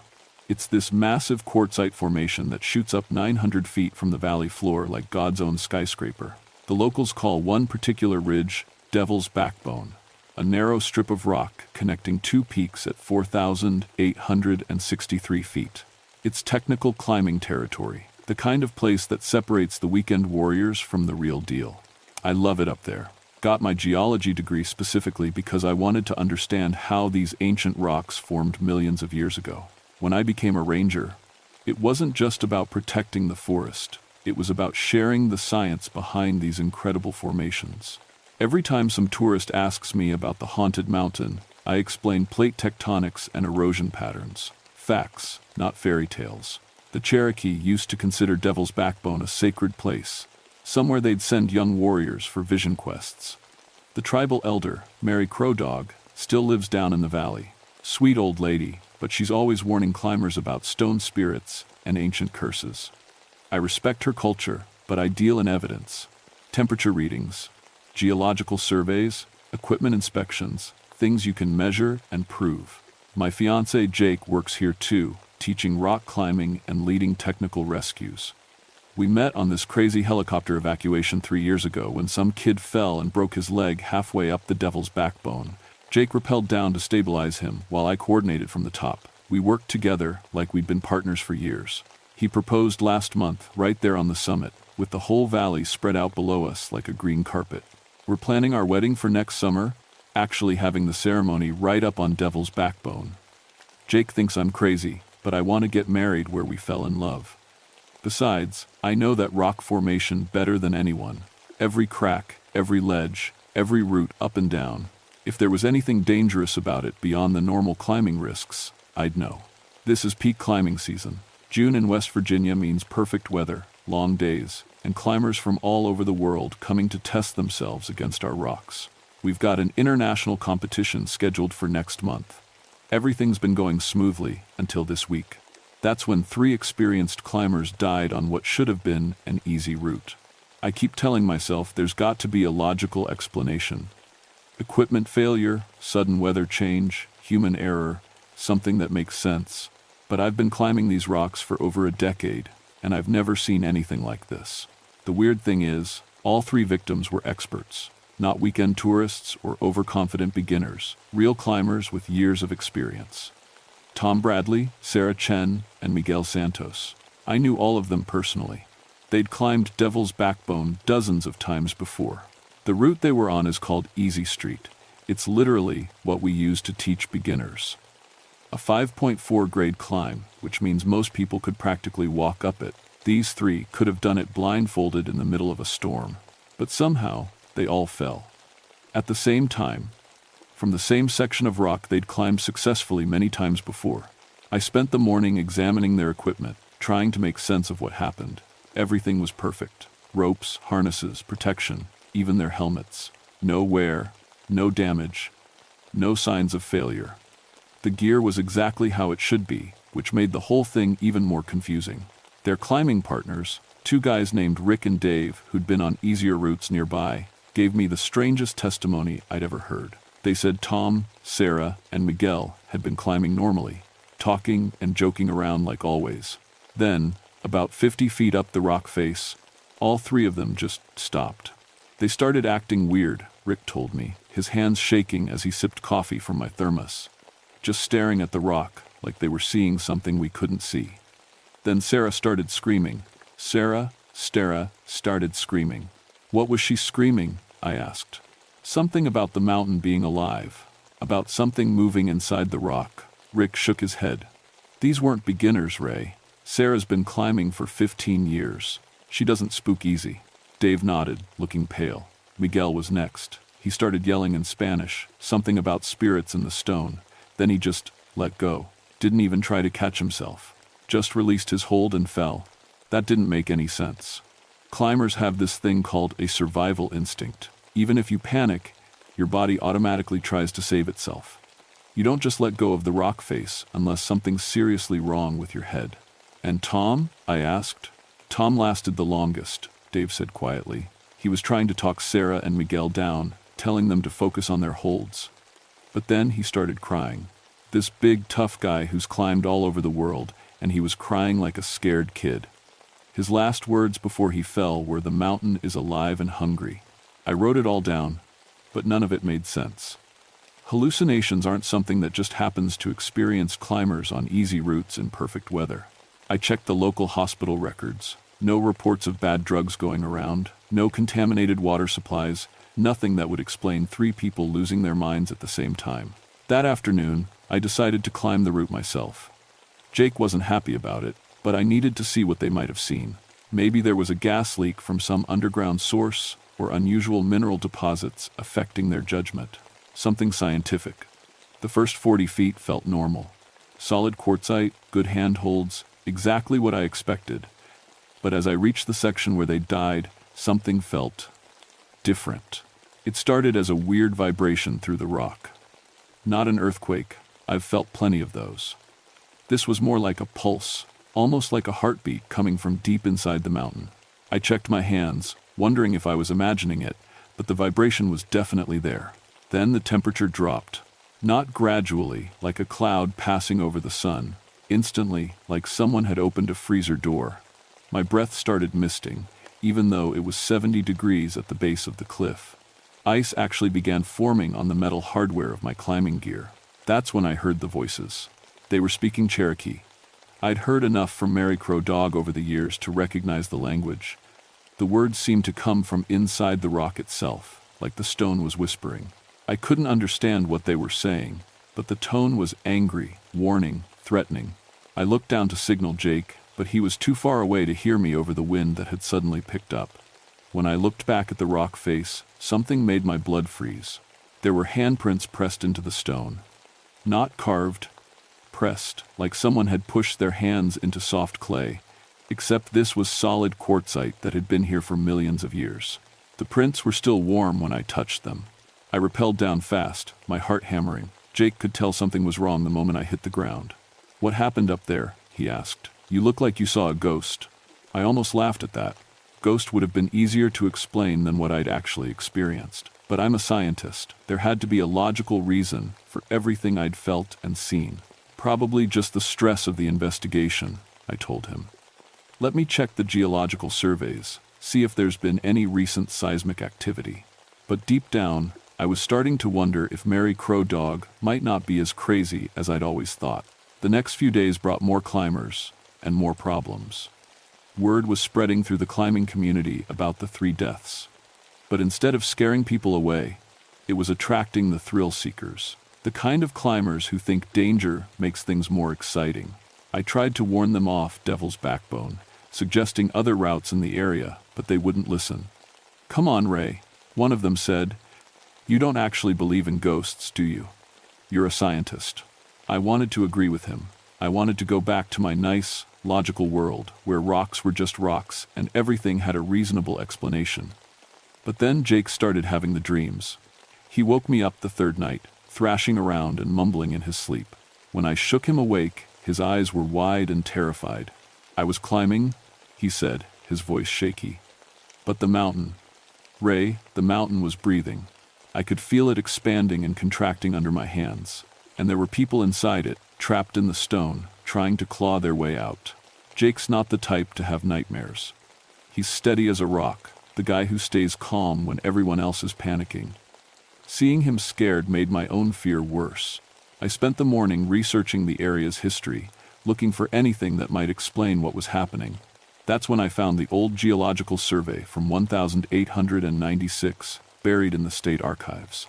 The survey team had been led by a man named Dr. Edwin Hartwell, mapping the quartzite formations for mining potential. His notes started normal enough: measurements, rock samples, elevation readings. But as the survey progressed, his handwriting became erratic, his observations stranger. "The mountain responds to our presence," one entry read.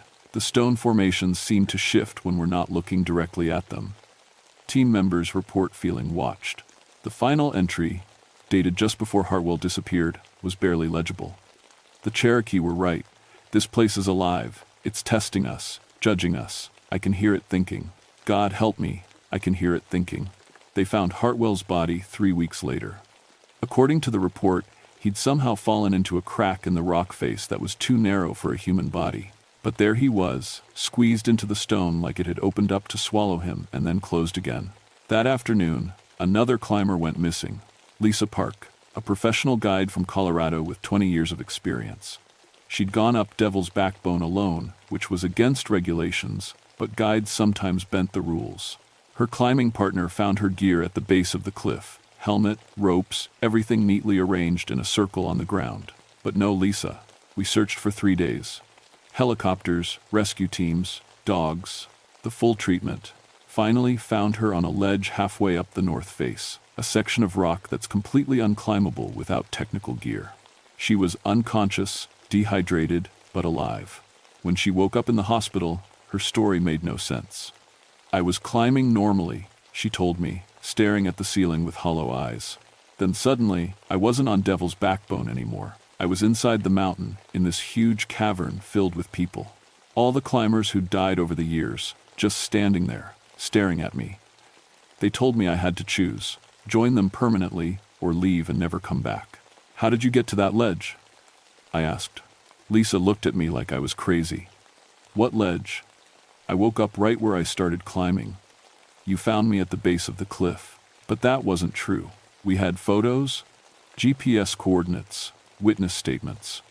She'd been on that impossible ledge, 50 feet up, an unclimbable rock face, with no memory of how she got there. Jake and I were driving back from the hospital when he pulled over suddenly. "Ray, look at the mountain." I followed his gaze toward Devil's Backbone. In the late afternoon light, the quartzite formation looked different. The shadows on the rock face formed patterns that looked almost like faces, dozens of them, watching us from the stone. "It's just pareidolia," I said, my voice not as steady as I wanted. "The human brain sees faces in random patterns. It's perfectly normal." But even as I said it, I knew the faces weren't random. They were moving, shifting, following us with their eyes as we drove away. That night, Jake didn't come to bed. I found him sitting on our porch, staring up at Devil's Backbone in the moonlight. "Mary Crow Dog was right," he said quietly. "The mountain is alive. And it's hungry." I couldn't sleep that night. Every time I closed my eyes, I saw those faces in the rock, heard the whispered Cherokee voices, felt that strange heartbeat pulse through the stone. Finally, around dawn, I made a decision that probably saved my life, or maybe doomed it. I went to see Mary Crow Dog. She lived in a small cabin at the base of the valley, surrounded by herb gardens and wind chimes that sang constantly in the mountain breeze. When I knocked on her door, she opened it like she'd been expecting me. "You finally ready to listen, Ray Sullivan?" she asked, gesturing for me to come inside. Her living room was filled with Cherokee artifacts, pottery, weavings, photographs of tribal ceremonies. But what caught my attention was the collection of newspaper clippings and photographs covering one entire wall. All climbing accidents on Devil's Backbone, going back decades. 37 people, Mary said, following my gaze. 37 people who came to test themselves against a sacred mountain and failed the test. "What test?" I asked. Mary poured 2 cups of coffee and settled into a rocking chair that looked older than the forest itself. In the old days, Cherokee warriors would climb the Devil's Backbone as a vision quest. The mountain spirits would test their courage, their wisdom, their respect for the sacred world. Those who passed became great leaders.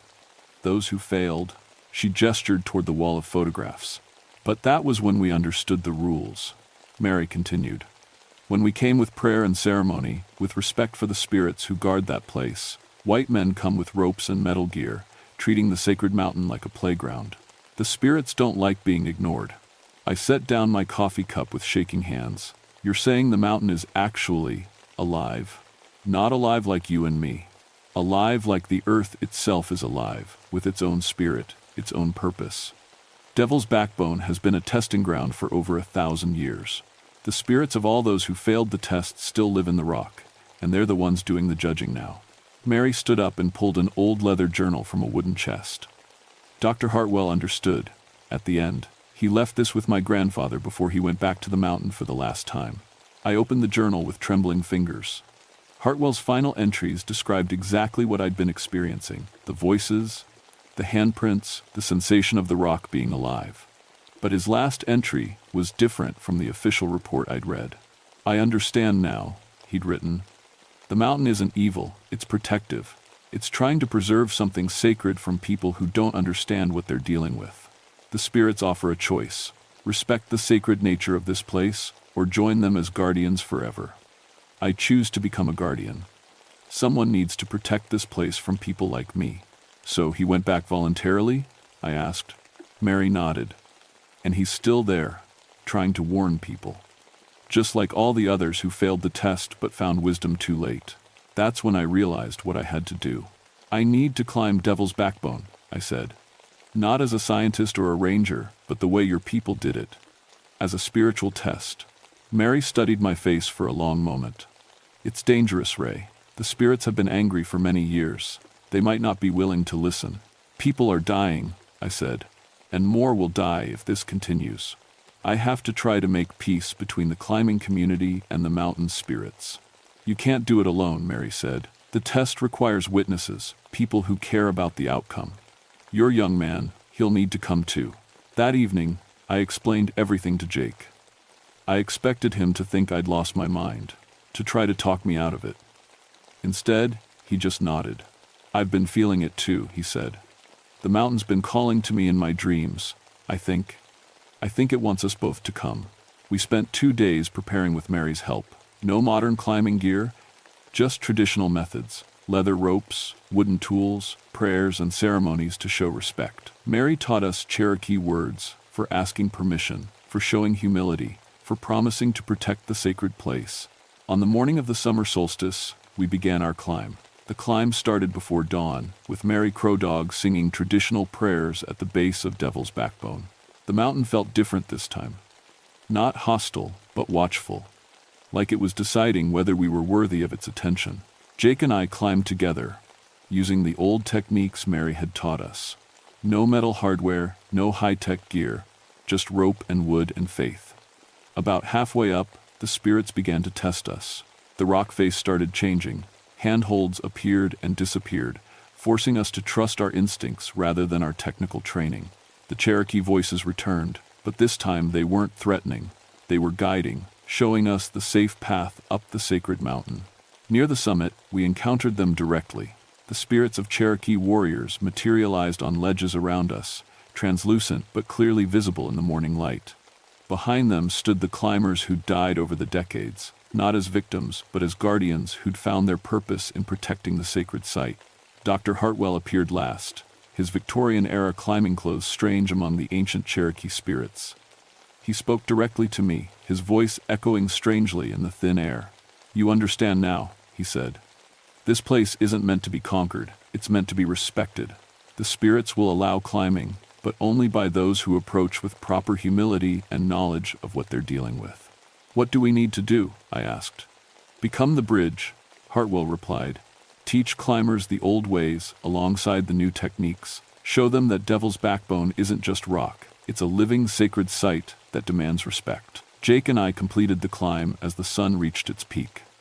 On the summit, surrounded by the spirits of warriors and climbers, we spoke our wedding vows with Mary Crow Dog, officiating from far below via radio. It wasn't the ceremony we'd planned, but it felt right, joining ourselves not just to each other, but to the responsibility of protecting this sacred place. The spirits gave us their blessing and their warning. Climbers could continue to use Devil's Backbone, but only those who learned the proper protocols. prayer before climbing, respect for the sacred nature of the site, and always asking permission from the mountain spirits. Word spread quickly through the climbing community. Some people thought we'd gone crazy, but others were intrigued by the combination of traditional Cherokee spirituality and modern climbing techniques. The international competition went ahead as planned, but with new rules. Every climber had to spend time with Cherokee elders, learning the cultural significance of the mountain before attempting any routes. The deaths stopped. That was 5 years ago. Jake and I now run a climbing school that teaches both technical skills and spiritual respect for the mountains. We've helped establish similar programs at other sacred climbing sites around the world, working with indigenous communities to preserve traditional knowledge while keeping the mountains accessible to respectful visitors. Devil's Backbone still tests climbers, but the tests are different now. The mountain spirits seem satisfied with the new arrangement. They protect those who show proper respect and gently discourage those who don't. We've had a few incidents of equipment mysteriously malfunctioning for disrespectful climbers, but no more deaths. I still approach everything from a scientific perspective, but now I understand that science doesn't have all the answers. Some things exist in the spaces between what we can measure and what we know to be true. The mountain is still alive, still watching, still testing those who dare to climb its sacred spine. And sometimes, on quiet mornings when the mist rises from the valley below, you can see them. The Cherokee warriors and the guardian spirits of climbers past, keeping their eternal watch over Devil's Backbone, making sure that no one forgets the mountain demands respect as well as courage. The quartzite formation still rises 900 feet above the valley floor, ancient and patient, and very much alive. And I'm still there too, along with Jake and Mary Crow Dog and all the others who learned to listen to what the mountain was trying to tell us. Some places are too sacred to conquer, but if you approach them with humility and respect, they might just allow you to become part of their story.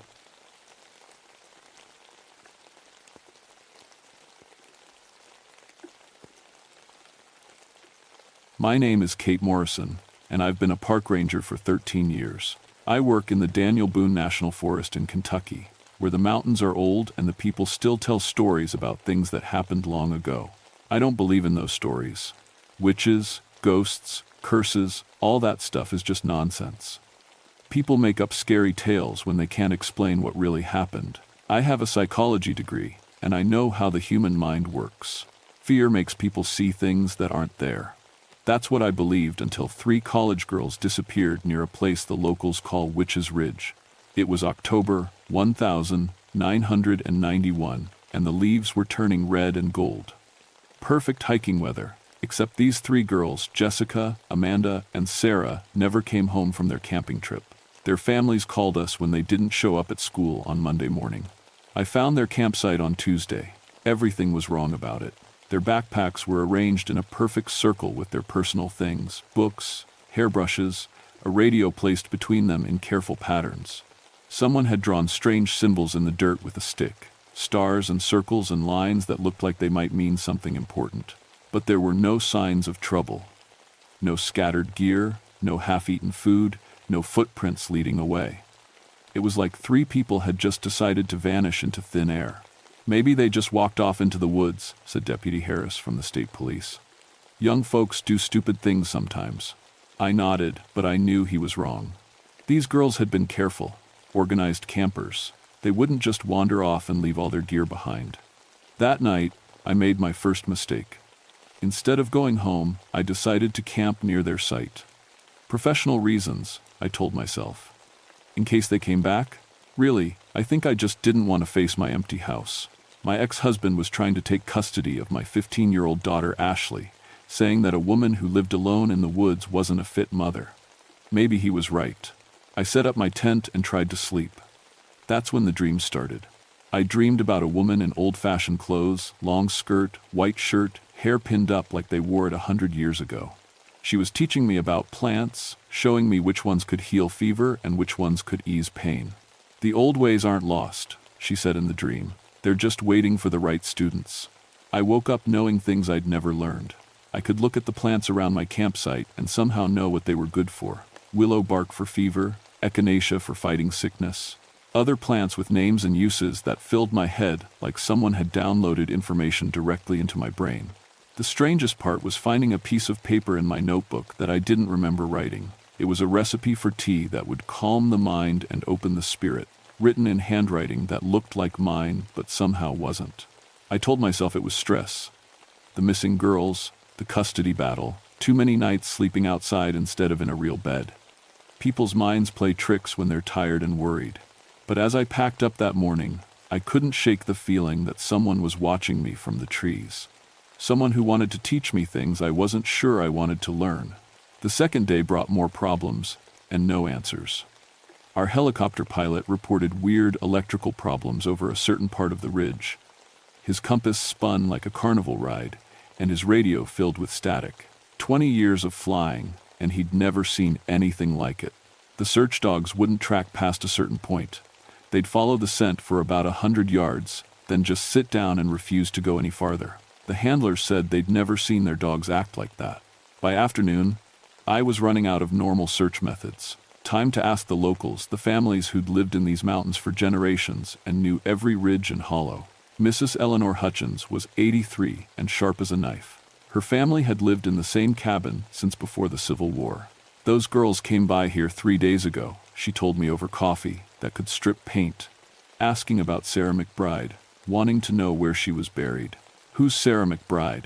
Woman they hanged back in 1847 for being a witch. Except she wasn't really a witch, she was a healer. Helped women when the doctors were too far away or too expensive, but she taught things that scared the men in town. Mrs. Hutchins rocked on her porch, looking out at the ridge. Sarah knew how to prevent babies when you already had too many mouths to feed. How to ease pain during childbirth. How to make a man think twice before hitting his wife. Things that gave women power when women weren't supposed to have any. What does that have to do with 3 missing college students? Maybe they found something worth staying for, she said, and wouldn't say anything else. That evening, I hiked to the area where the helicopter had problems. It was a natural clearing surrounded by cliffs, with plants growing there that had no business surviving in Kentucky. Herbs I somehow recognized from my dream, growing thick and healthy, like someone was tending them. My radio filled with static when I tried to call in. My GPS gave me 3 different readings, all wrong. My watch stopped working. That's when I heard singing. A woman's voice, faint but clear, carrying a melody I didn't know but somehow felt familiar. Like a song your grandmother might have hummed while working in her garden, if your grandmother had lived 100 years ago. I followed the sound to a gap in the rocks that led into a cave. The singing was coming from inside, echoing off stone walls in a way that made it impossible to tell how far back the cave went. "Hello?" I called. "This is Park Ranger Morrison. Is anyone in there?" The singing stopped immediately. I pulled out my flashlight and squeezed through the gap. The space beyond opened into a larger room with smooth walls and something that made my blood freeze. Fresh flowers. Dozens of them. Arranged in careful patterns around what looked like a natural stone altar. Flowers that shouldn't have been blooming this late in the year, arranged like someone had just placed them there. And in the center of it all, 3 familiar backpacks. I backed out so fast I scraped my shoulder on the rock. Every instinct told me to run, but I was a professional. Professionals don't run from flower arrangements. I tried to radio for backup, but the transmission was nothing but static. As I waited at the cave entrance, watching shadows grow longer, that's when I saw her. A woman stepped out from behind a boulder 30 feet away. She wore the same old-fashioned clothes from my dream-long skirt, white shirt, dark hair pinned up. She moved without making any sound on the fallen leaves. "You found them," she said, her voice carrying clearly across the clearing. I wondered when someone would come looking. "Ma'am, I'm Park Ranger Morrison. Are you Sarah McBride?" She smiled, and it was the saddest thing I'd ever seen. I was, once. Now I'm something else. Something that teaches and learns and remembers. Where are the 3 women? Safe, learning, choosing. She moved closer, and I noticed her feet made no sound at all. "Just as you will choose, Catherine Morrison." "Choose what?" "Whether to keep what you've already started learning or go back to your small, safe life." The rational part of my mind was screaming that none of this made sense. People don't dress like they're from the 1800s unless they're crazy. Women don't appear and disappear in national forests without leaving tracks. Dead people stay dead. But the part of me that had been growing stronger since the dream recognized her immediately. "You're supposed to be dead," I said. They hanged you in 1847. Death is just another kind of learning, she replied, and some lessons are too important to let die. She gestured toward the cave. Your students are waiting. They've been hoping you would find them. Students? The 3 young women who came looking for the old ways. They've been learning what I have to teach. But their families worry, and search parties come. It's time for them to choose, stay, and learn everything, or return to the world with enough knowledge to plant new seeds. I stared at the cave entrance, then back at the woman who claimed to be a ghost. And if I go in there, then you'll understand what those symbols really meant. You'll understand why your daughter is drawn to books about herbs and healing. You'll understand what you've been searching for in these mountains all these years. The sun was setting, painting everything red and gold. In that light, she looked more real, more solid. And I realized I could smell her lavender and smoke, and something green and growing. You're afraid, she said gently. Good. Fear keeps you honest. But don't let it keep you from learning. She walked toward the cave, moving with that same silent grace. At the entrance, she turned back. Come when you're ready, Catherine. They're waiting. They have so much to teach. Then she was gone. Not disappeared dramatically, just not there anymore, like a scent fading or a sound dying away. I stood alone as darkness fell, staring at the cave entrance and trying to decide if I was losing my mind or finding something I'd been looking for without knowing it. Curiosity won. It always does with me. I turned on my flashlight and walked into the cave. The cave was much larger inside than it looked from outside, with passages leading off in different directions like the roots of a huge tree. My flashlight showed smooth walls covered with symbols like the ones at the campsite, but older, carved deep into the stone as if they'd been there for decades. I followed the main passage toward a faint light that grew stronger as I went deeper. The air smelled of herbs and candle smoke, and I could hear voices ahead, young women talking quietly, the way students do when they're excited about learning something new. The passage opened into a room about the size of a classroom. The walls were lined with shelves carved right from the rock, holding jars of plants, handwritten books, and other things I couldn't identify. 3 women sat in a circle near the center, surrounded by candles. They looked up as I entered, and I recognized them from the family photos: Jessica, Amanda, and Sarah. They looked healthy and alert, but there was something different about them. A calmness that hadn't been in their pictures. Ranger Morrison, Jessica said, standing up. We've been waiting for you. Sarah said you'd find us eventually. Your families are worried sick, I said automatically, though being in that room felt like stepping into a different world where normal concerns seemed far away. We've had search teams looking for you for 2 days. We know, Amanda said. We heard the helicopters. But we needed time to learn what was being offered. What's being offered? The student named Sarah gestured at the shelves around us. Knowledge that's been saved for over a century. Healing techniques that modern medicine forgot. Understanding of how plants and the human body connect. I moved closer to look at the books. They were handwritten, bound in leather that looked old but well kept. I opened one and found detailed drawings of plants with notes about their healing properties. She's been teaching us, Jessica continued, things they don't teach in medical school. How to read a person's health by looking at their skin, their eyes, how they move. How to make medicines that actually cure instead of just treating symptoms. Who's teaching you? Sarah McBride? All 3 said at the same time. As if her name summoned her, the woman from the clearing appeared near the entrance. In the candlelight, she looked almost normal except for her old-fashioned clothes and the way she moved without disturbing the air around her. Catherine, she said warmly, I'm glad you came. I'm here to take these women back to their families. Of course, that's what any good person would do.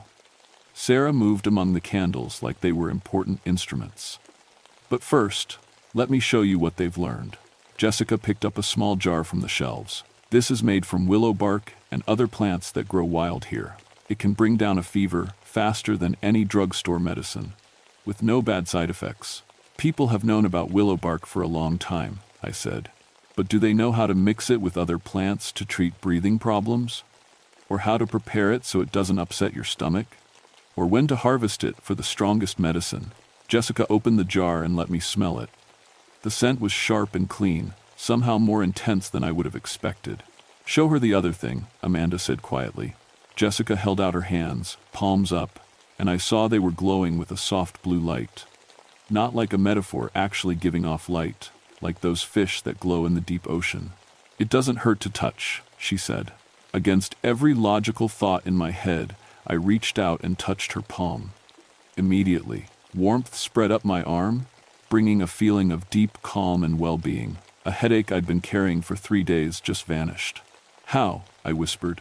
The human body makes electrical fields, Sarah McBride explained. Most people can't use that energy on purpose, but it can be learned. Used for healing. She stood beside me, and I felt the same warmth radiating from her. This is what they feared in 1847. Not witchcraft, but knowledge.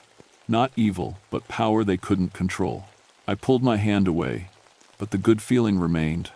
This is impossible. So is your radio working perfectly in here when it won't work at all outside? Amanda pointed out. She was right. I could hear clear chatter from the command post through my radio. So is the fact that you've been dreaming about plant medicine for 2 nights, Sarah added. So is your daughter's sudden interest in the same things that brought these women here. My blood went cold. What does Ashley have to do with this? She's been researching the same things they were. Reading the same books, visiting the same websites, asking the same questions. She's drawn to this knowledge just like you are. Sarah's eyes showed compassion mixed with something like urgency. The gift often runs in families, Catherine. Your daughter could be a powerful healer, but without proper guidance, that power can be dangerous. I thought about Ashley's recent changes. Her new interest in crystals and herbs, her secret phone calls, her requests to visit me, her growing distance from her father, and her insistence that she wanted to live with me full-time. What are you offering? I asked. Training. For all of you, these 3 have learned the basics, but there's so much more. Ways to diagnose illness that work better than medical tests. Treatments that can cure things modern medicine considers impossible. She gestured at the shelves of books and supplies. This knowledge has been preserved for over a century, added to by every woman trained here. It's not superstition. It's science that works on principles your modern world forgot. What's the cost? Time, commitment, the courage to let go of old ideas about what's possible. Sarah's face grew serious. And accepting that once you truly understand what's offered, you can never see the world the same way again. I looked at the 3 students, all watching me with the intensity of people who'd made a life-changing discovery. What about your families, your educations, your normal lives? We're going back, Jessica said, but we're taking this knowledge with us. We'll finish school, but we'll also practice what we learned here. Quietly, carefully, helping people when we can. And someday, we'll train others, Sarah added. The way we've been trained, the way you could train your daughter, if you choose to learn. Sarah McBride moved to stand in front of me, and the temperature in the room seemed to rise. The air itself felt thick with possibility. I'm offering you a choice, Catherine Morrison. Learn what these women learned, take that knowledge back to your world, and help preserve it for the next generation. Or, forget this ever happened, and go back to the life you've been living. And if I choose to learn, then your training begins now, tonight. Because time is running short. Running short how? Your ex-husband is driving up from Lexington with a court order and a psychiatrist. He plans to have you declared mentally incompetent based on reports of your strange behavior during this search. Sarah's expression was grim. If he succeeds, you'll lose custody of your daughter permanently. My stomach dropped. How do you know that? I know many things, including that your daughter ran away from her father's house 3 hours ago, leaving a note saying she was coming to find you. My radio crackled with static, then cleared long enough for me to hear Deputy Harris requesting contact with all teams. We have a new missing person, his voice said. 15-year-old female. She took her father's hunting knife, Jessica said quietly. She's scared and angry, and heading into these mountains in the dark, looking for you. She has no wilderness training, and no idea what she's walking into. Sarah McBride's expression was urgent now. This is why I brought you here tonight, Catherine. Not just to rescue these 3, but to prepare for what's coming. Your daughter needs protection, and the only way to protect her is to understand the forces drawing her here. What forces? The same ones that brought you here. The knowledge calls to those who need it, and your daughter needs it more than most. I stared at the radio, then at the 3 women watching me. How long do I have? To find her? Hours if she stays on trails, minutes if she doesn't. Sarah's voice was gentle but firm. To learn what you need to protect her? That depends on how fast you can accept what's possible. I looked around the chamber one more time at the impossible books, the glowing students, the spirit of a woman dead for 150 years. Then I made the only choice that made sense. Teach me, I said. The training began immediately and was unlike anything I could have imagined. Sarah placed her hands on my shoulders, and suddenly I could feel energy flowing through the chamber like an invisible river. Close your eyes and reach out with your senses, she instructed. Feel for your daughter's presence in the forest. It should have been impossible. Ashley was somewhere in hundreds of square miles of wilderness. But as I relaxed into the strange warmth radiating from the cave walls, I began to sense something. A bright spot of fear and determination, moving through the darkness about 2 miles northeast of us. Stumbling over roots and rocks, crying but refusing to give up, calling my name into the wind. She's on the old logging road from Highway 77, I said, opening my eyes in amazement. But she's going the wrong way. She'll hit the cliff face in half a mile. Can you reach her in the dark? Jessica asked. Not fast enough. It'll take me an hour to hike there, and she could fall into any number of ravines before then. Then we'll have to guide her here, Sarah said, using methods your ranger manual doesn't cover. She moved to a wall section I hadn't examined closely. Carved into the stone was a detailed map of the area, showing not just official trails but dozens of paths I'd never seen on any Forest Service chart. It marked caves, water sources, shelters, and other features with symbols that somehow made immediate sense to me. This is how mountain families navigated these ridges for generations, Sarah explained. Before GPS, before official trail markers. Your daughter is here. She pointed to a spot on the map. She needs to be here. Another point, much closer to our cave. How do we guide her? She doesn't have a radio. The same way mountain people have guided lost travelers for centuries. Sarah retrieved what looked like a large conch shell from the shelves. Sound carries in these mountains, if you know how to use it. The shell was warm and felt heavier than it should. Call to her. Not with words, but with intention. Think about safety, about coming home, about the path she needs to take. The sound will carry those thoughts. I held the shell uncertainly. This is crazy. Your daughter is stumbling through dark woods with a knife, looking for her mother who's been declared mentally unstable, Amanda pointed out. I think we passed crazy a while ago. I put the shell to my lips and blew, thinking as hard as I could about Ashley finding safety. The sound that came out was unlike anything I'd ever heard, deep and melodic, carrying undertones that seemed to speak to the heart rather than the ears. The sound echoed through the cave and out into the night, somehow amplified until it felt like the entire ridge was singing. Through my radio, I could hear search teams asking each other about horns or whistles, but their confusion seemed faint and distant. Again, Sarah said, keep calling until she responds. I blew the shell 3 more times, each note carrying my desperate love and fear for my daughter. On the 4th call, I heard an answer, a faint whistle from the northeast, the emergency signal I'd taught Ashley years ago. She heard it, I said, relief flooding through me. She's responding. Good, now guide her closer. Use the shell to lead her along the safe path. For the next hour, I called Ashley through the darkness using sounds that shouldn't have worked but did. Each time I blew the shell, she answered with her whistle, and gradually the bright spot I sensed in the forest moved closer. But as she approached, I became aware of other presences in the woods, dark ones that felt angry and hungry, moving toward our calls. There's something else out there, I said. Something that doesn't like what we're doing. Sarah's face grew grim.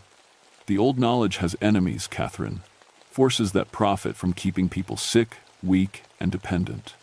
They don't often take physical form, but when they do, through the radio chatter, I heard reports of equipment failures, search teams getting lost on familiar trails, and team members becoming violently ill for no reason. They're trying to stop the search, I realized. They want Ashley lost in the woods. They want all of you neutralized, Sarah corrected. You, your daughter, and the knowledge you're learning. If you're declared incompetent and Ashley disappears, who's going to believe any of this happened? The 3 students were packing their things, moving with urgent efficiency. We need to get back to civilization, Jessica said. If we're found here, it confirms every theory about cult activity. But Ashley, "We'll be fine if you can get her to the cave," Sarah interrupted. "The protections here are strong, but once she arrives, you'll have minutes to make your final choice." "What choice?" "Whether to take the knowledge and run, or stay and fight for the right to practice it openly." Ashley's whistle was much closer now, probably less than a quarter-mile away. But I could also hear other sounds, branches breaking, rocks falling, and something that might have been growling. "If we run, we'll always be running," I said. "They'll never let us use what we've learned. If you stay and fight, you might lose everything," Sarah warned. "Including your daughter." I thought about 13 years of helping lost people in the wilderness. About the custody battle, the court psychiatrist, the endless compromises I'd made to fit other people's ideas of who I should be. "Then it's time to stop running." Ashley's voice echoed through the cave entrance, calling my name. I ran toward the sound and found my daughter silhouetted against the opening, with tears streaming down her face.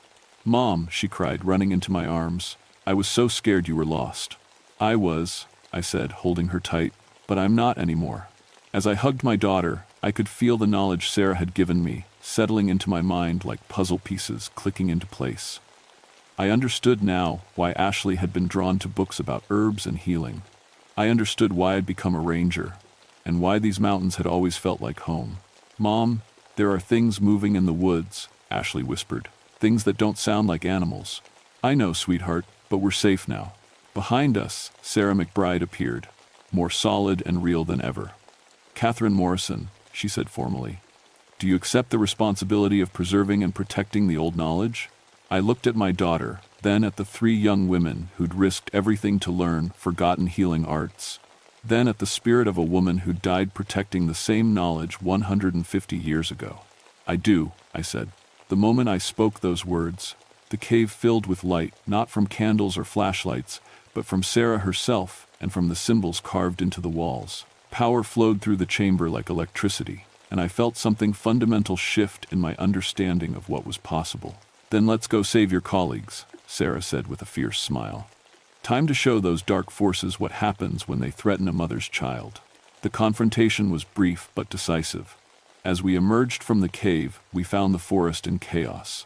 Search teams were scattered and confused, their equipment failing and radios filled with static.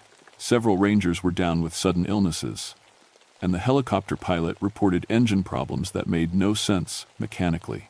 But now I could see what was causing the problems: dark shapes moving through the trees, formless but malevolent, feeding off fear and confusion. They recoiled when Sarah's light touched them, making sounds that fortunately only we could hear. "Stay close to me," I told Ashley, and together we moved through the forest like we belonged there.